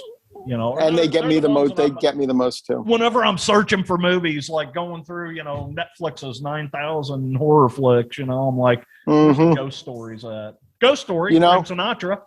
The ghost. I'm sorry, Fred Astaire, and the Douglas Fairbanks, and who else was in that? Who was? Oh God. Krieg.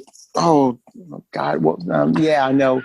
She played the Queen Borg in First Contact. Yes, Alice Krieg. Yes. Alice Krieg. I want to say, from Ghost Story. Yes, but I'm trying to remember the other ones. The other two. There were four. It's John Houseman. John Houseman. Yeah. Ghost Story. It's an older movie, and it's about these four old guys that get together and they're talking and telling stories about different things. And come to find out, they had killed a woman and pushed it. Okay. It's pretty cool. Alice Krieg played the woman. Melvin Douglas was the other one. So it's Fred Astaire, Melvin Douglas, Douglas Fairbanks Jr., and John Houseman play the older. I don't think any of them survived much longer. No, unfortunately, after they made that movie. Guy that was because Craig Wasson, who was also in Nightmare on Elm Street 3. Yeah. Yep. He plays he plays two characters in that one, just like Alice Krieg plays two characters. Right. In Ghost Story. Yeah, that's. I remember that's another one that played on cable a lot. You got JT going down memory lane over here. Oh my God! There you go. Yep. The other night I had to, I was just searching for something and I'm skipping along and all of a sudden, George C. Scott and the Changeling. Oh wow! Watch that. Yeah. The best seance sequence in any movie. Yes. Is that one where they're writing on the paper? The person's writing on the paper as they're asking the questions, and then when he plays back the recording of it, he's by himself. Yeah, and he hears what the person is writing on the paper. Very creepy. It's an amazing movie. George C. Scott is one of those guys, and another one that George C. Scott was in The Exorcist 3. Which for me is the true sequel to The Exorcist. Right. Yeah. Take Exorcist 2 the Heretic was and burn not it. Very good, but no, burn it and sow it into the ground and pour salt on it so nothing ever grows again. Go from Exorcist to Exorcist 3. That's the true 1-2 in that series.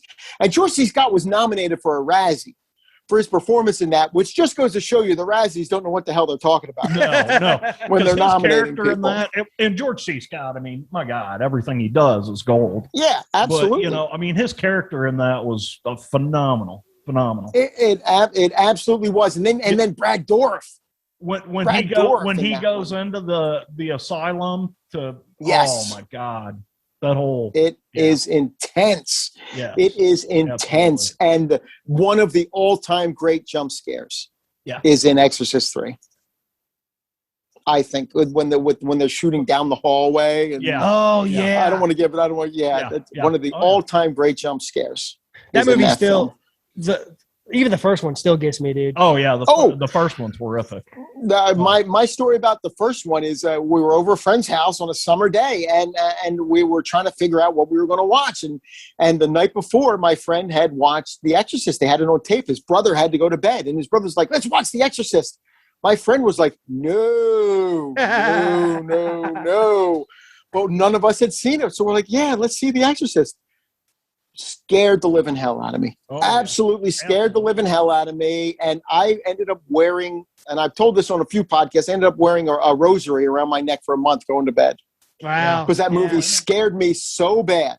And I remember my mother seeing it and going, "Hey, you're going to choke yourself. You can't wear that."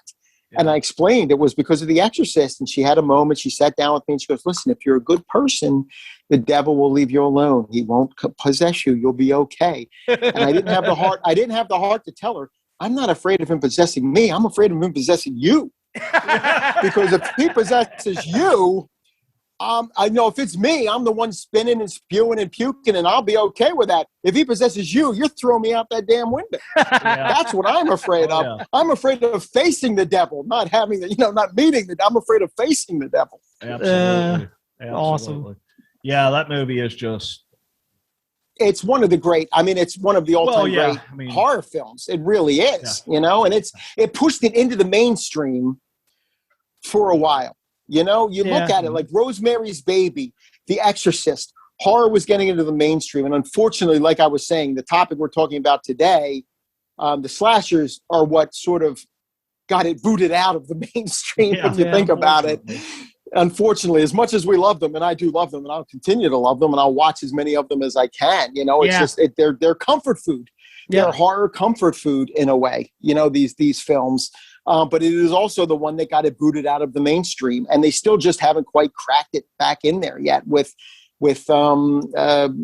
critics and whatnot. It's getting close. Critic wise, people are starting to realize, hey, there's some interesting things being done in the horror genre now. Yeah. See, absolutely. You know what though? It's crazy too, because like this is. We have the same opinion on this movie, but a lot of people were like, "Oh man, Hereditary is just way more scary than The Exorcist," and I'm just like, I don't understand how that can be a thought. I really liked Hereditary, but I'll be honest with you, people had built it up for me. That's one of the movies people have built up for me as one of the scariest movies ever. Yeah, and I'm just it just didn't quite get there for me. It wasn't. It wasn't one of the scariest movies. I like it. It's well made and it's creepy, but it's not. And again, I think I heard the hype before I saw the movie, and it affected my viewing. For me too. The first time I watched that movie, I couldn't stand it. I was just like, I got to go back and watch it again. I do. I think I owe it a rewatch because it was enough about it that I liked. Yeah. You know, well, but I went back and I watched it a second time, and the second time I watched it, I get it. I get what they're doing there, and I appreciate it. You know, but yeah. No, I'll say I liked Midsommar enough that it made me want to go back and watch Hereditary again. Because I went into Midsommar. I really did like Midsommar because I liked where they were going with it. Now, Ari Aster has his own pace. He has his own style, apparently, and that's what he's going to adhere to. Yeah. But I liked what he was doing in Midsommar to the point that it made me want to go back and watch Hereditary again. Right. Now, see, I never made it all the way through Midsommar. Really? Okay. I made it about 30, 40 minutes in, and it was weird. I was watching it one day, and my wife happened to come home while I was watching it, so I just kind of paused it when she walked in, and we were talking, and you know, one thing led to another, and I turned it off, and I just never got back to it. Okay. I just couldn't get into it. It to me was like that movie Mother. They were being like a little artsy fartsy. It was being a little art. Yes. Yeah. I mean, Mother is what the Bible basically playing out in front of you, you know, and you pick that up eventually. Yeah. You know, that I see where you're coming from with that. Yeah, I definitely see that. But again, I probably need to go finish that movie though. Oh yeah, I love the fact that you get these. It's funny because and I've said it before, we are living in the golden age of horror. I think we are. I think because we're getting so many new voices. We're getting so many new perspectives on horror now. Yeah. You know, we're still getting people giving us what we love. Yeah. You know, the sort of candy that we're talking about tonight. We're getting that still, and we're getting other things as well. And we're getting artisans. Like, I think Jordan Peele, when you look at what he did with directing with Get Out and what he did in Us, I think some of what he was showing in that is approaching Hitchcock level as far as directing and controlling and what he was doing with the movie. He was a big fan of Hitchcock. So. Yeah, and you see it. You see it in his style. That opening scene in Us where he's shooting down from the little girl's perspective, shooting up, and you don't necessarily hear what the parents are saying, and she's following along, and then she wanders off. That is shot brilliantly. That is a brilliantly shot opening sequence, and it pulls you in. It pulls you right into the film. Absolutely. See, that we talk about it on here all the time. Our feeling, you know, for stuff that we like, we feel that James Wan really saved horror for us. James Wan, absolutely, with Saw. Dead Silence. Dead Silence. You know what? It's funny because I had so many problems with Dead Silence, but it still scared the hell out of me. It's a scary movie. Great film. You know, it's a freaky, scary movie. Yeah. I didn't like what they did, some of the things with the dolls. Like, okay, well, he's got a box. Why is he sitting it on the table staring at him as he sleeps? Why doesn't he put the damn doll back in the box? But what's in the box? Yeah. But it's a scary movie. It scares you, and it does work on that level. It will scare you. Every problem I had with it didn't matter. And then, of course, he goes into the Conjuring universe. Oh, yeah. And, you know, say what you want about that husband-wife team. And I'm why am I forgetting the name right now? Ed and Lorraine Warren. Say what you want. It's like, oh, they were frauds, all this stuff. I don't care. I don't care about the real Ed and Lorraine Warren. I liked the Ed and Lorraine Warren in these movies. Yeah. You know, and call them something else if you want, because I think Patrick Wilson and Vera Farmiga, they do a great job. Yeah. In those films. And I like the fact that they are the constant going through it. The first two movies in that, you know, worked for me, and they're part of the reason why. And I'm really looking forward to the third one. Yeah. I thought it was very interesting that they used Amityville Horror as the opening of the second one and not giving it a movie of its own. That's exactly what I said to Ryan whenever they first announced the trailer for that. And then we sat here and we watched the trailer for it, and the first words out of my mouth is, what the fuck are they thinking? I thought for sure they were going with Amityville Horror. Exactly. And they go with a story that doesn't really mean anything to anybody. Right. But I have watched the trailer for this new movie, and I'm intrigued. It looks really good. Yeah, absolutely. I'm looking forward to it. I'm in. I just James Wan really, you know, when I first saw Conjuring when it came out, I was like, God, this gave me Exorcist feelings again. Yeah. Like the way with the hands clapping. right Oh, next. my I mean, God. geez. I will sit here and tell you both right now, in the whole friggin' world, that The Conjuring saved horror. That's the way I feel. I think they 2013, Mm-hmm. and Yep. horror was kind of, on the downslide, and then The Conjuring came out, and I truly believe. I actually put up a huge post on Facebook about that movie because a lot of people were complaining about it, and I'm like, look, for once in a long, long time, us horror fans have a movie that is #1 in the box office. Yeah, exactly. And it's a great Exactly. I agree with you, and I agree. I was in my top 10 for that year. I know that because it's a really frightening movie. I actually took my son and a friend of his to see World War Z. Yeah. When that was out, which was out just before, I think, The Conjuring, because as we're sitting there watching World War Z, which my son was, he's not a horror fan, but he actually really liked World War Z because there's action in that one. It's more of an action type of film. But they showed a 3-minute trailer for The Conjuring. He was more petrified. Yeah. Sitting in that 3-minute trailer for The Conjuring, I looked at him. He kept covering his eyes. He was putting his hands up to his face during the 3 minutes of the trailer for The Conjuring, then the whole 2+ hours of World War Z. And you can tell that James Wan got a lot of his influence from Carpenter. Yeah. The way he used his atmosphere, the camera angles, the music, everything. The music was perfect for the. It was. It absolutely was.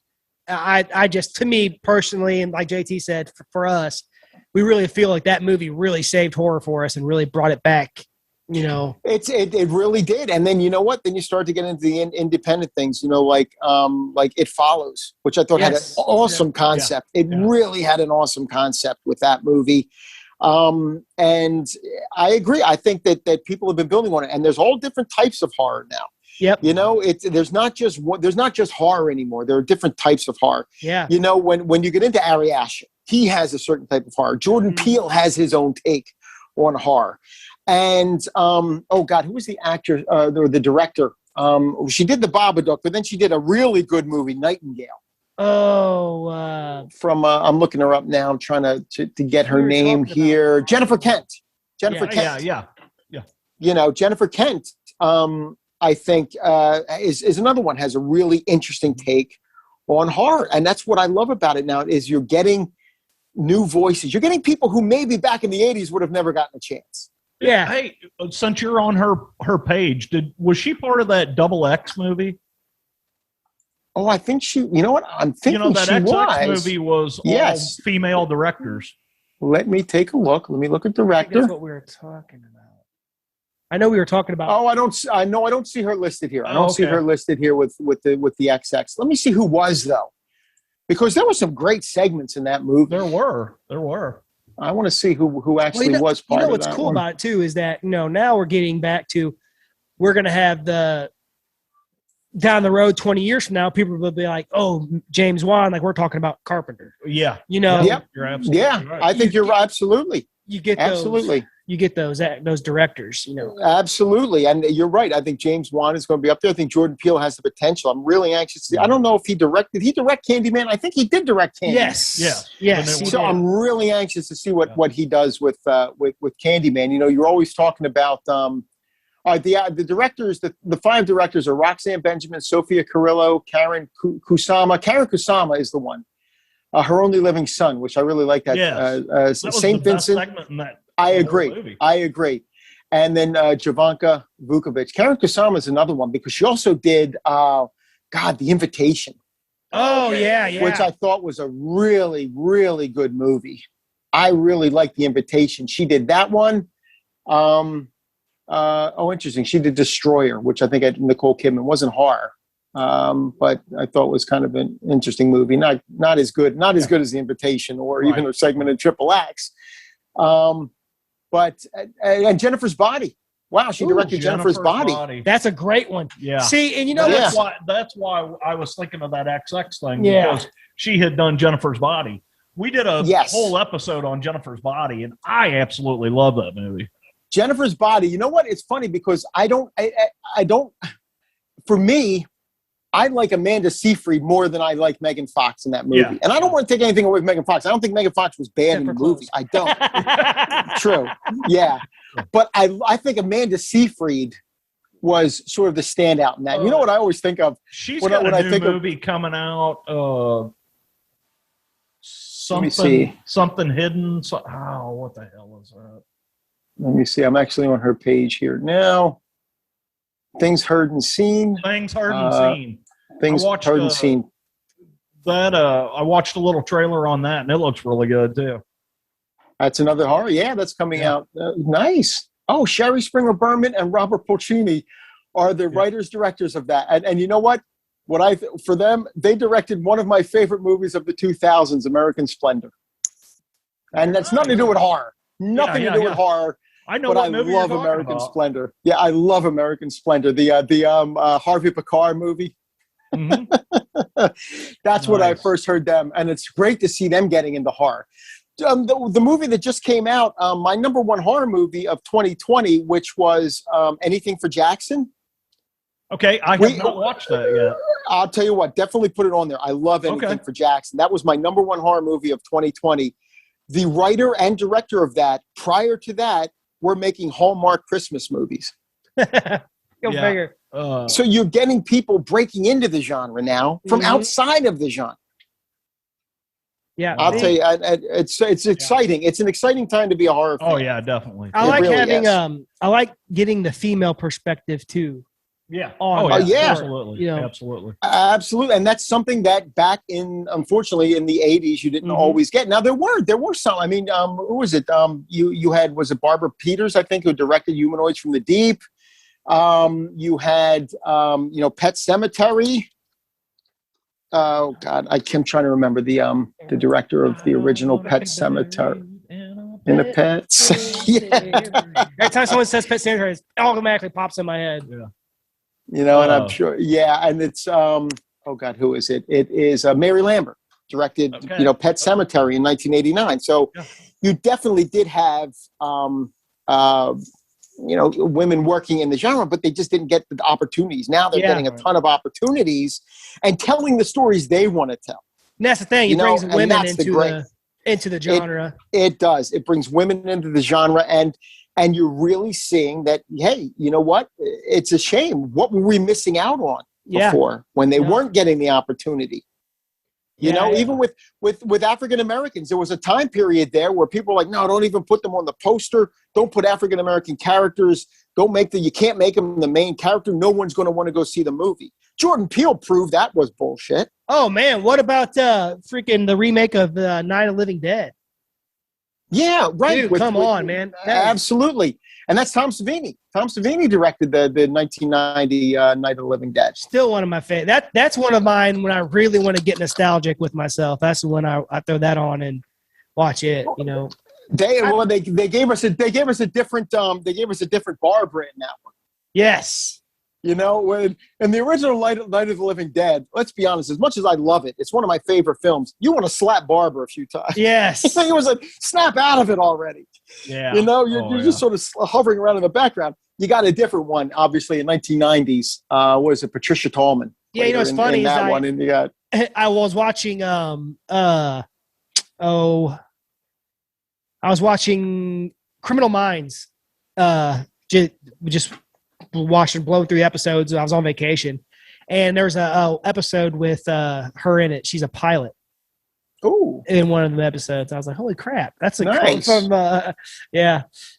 Oh, and Tom Towles is in it. I can't see Tom Towles without thinking House of a Thousand Corpses, and B, Henry, Portrait of a Serial Killer. Yeah. Every time I see him, those are the two movies that I think of.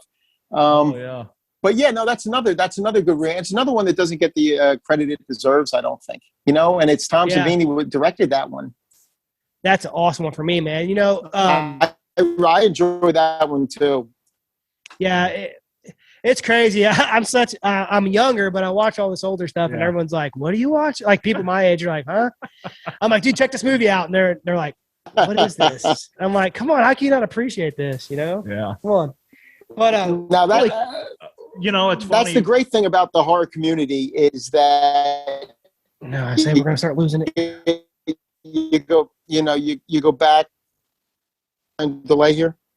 Well, I want to make. Yeah. I might. We're losing you a little bit. I think Our I might be stuff's on. getting unstable. Oh, okay. And I think you're I only got I just noticed I got 4% left on my phone. All right. We better. Yeah, I I was started- going to say, we I better started get with this 100% here. Yeah. We I had a started with blast, Real 100%. quick, man. though, I want to mention that, Yeah.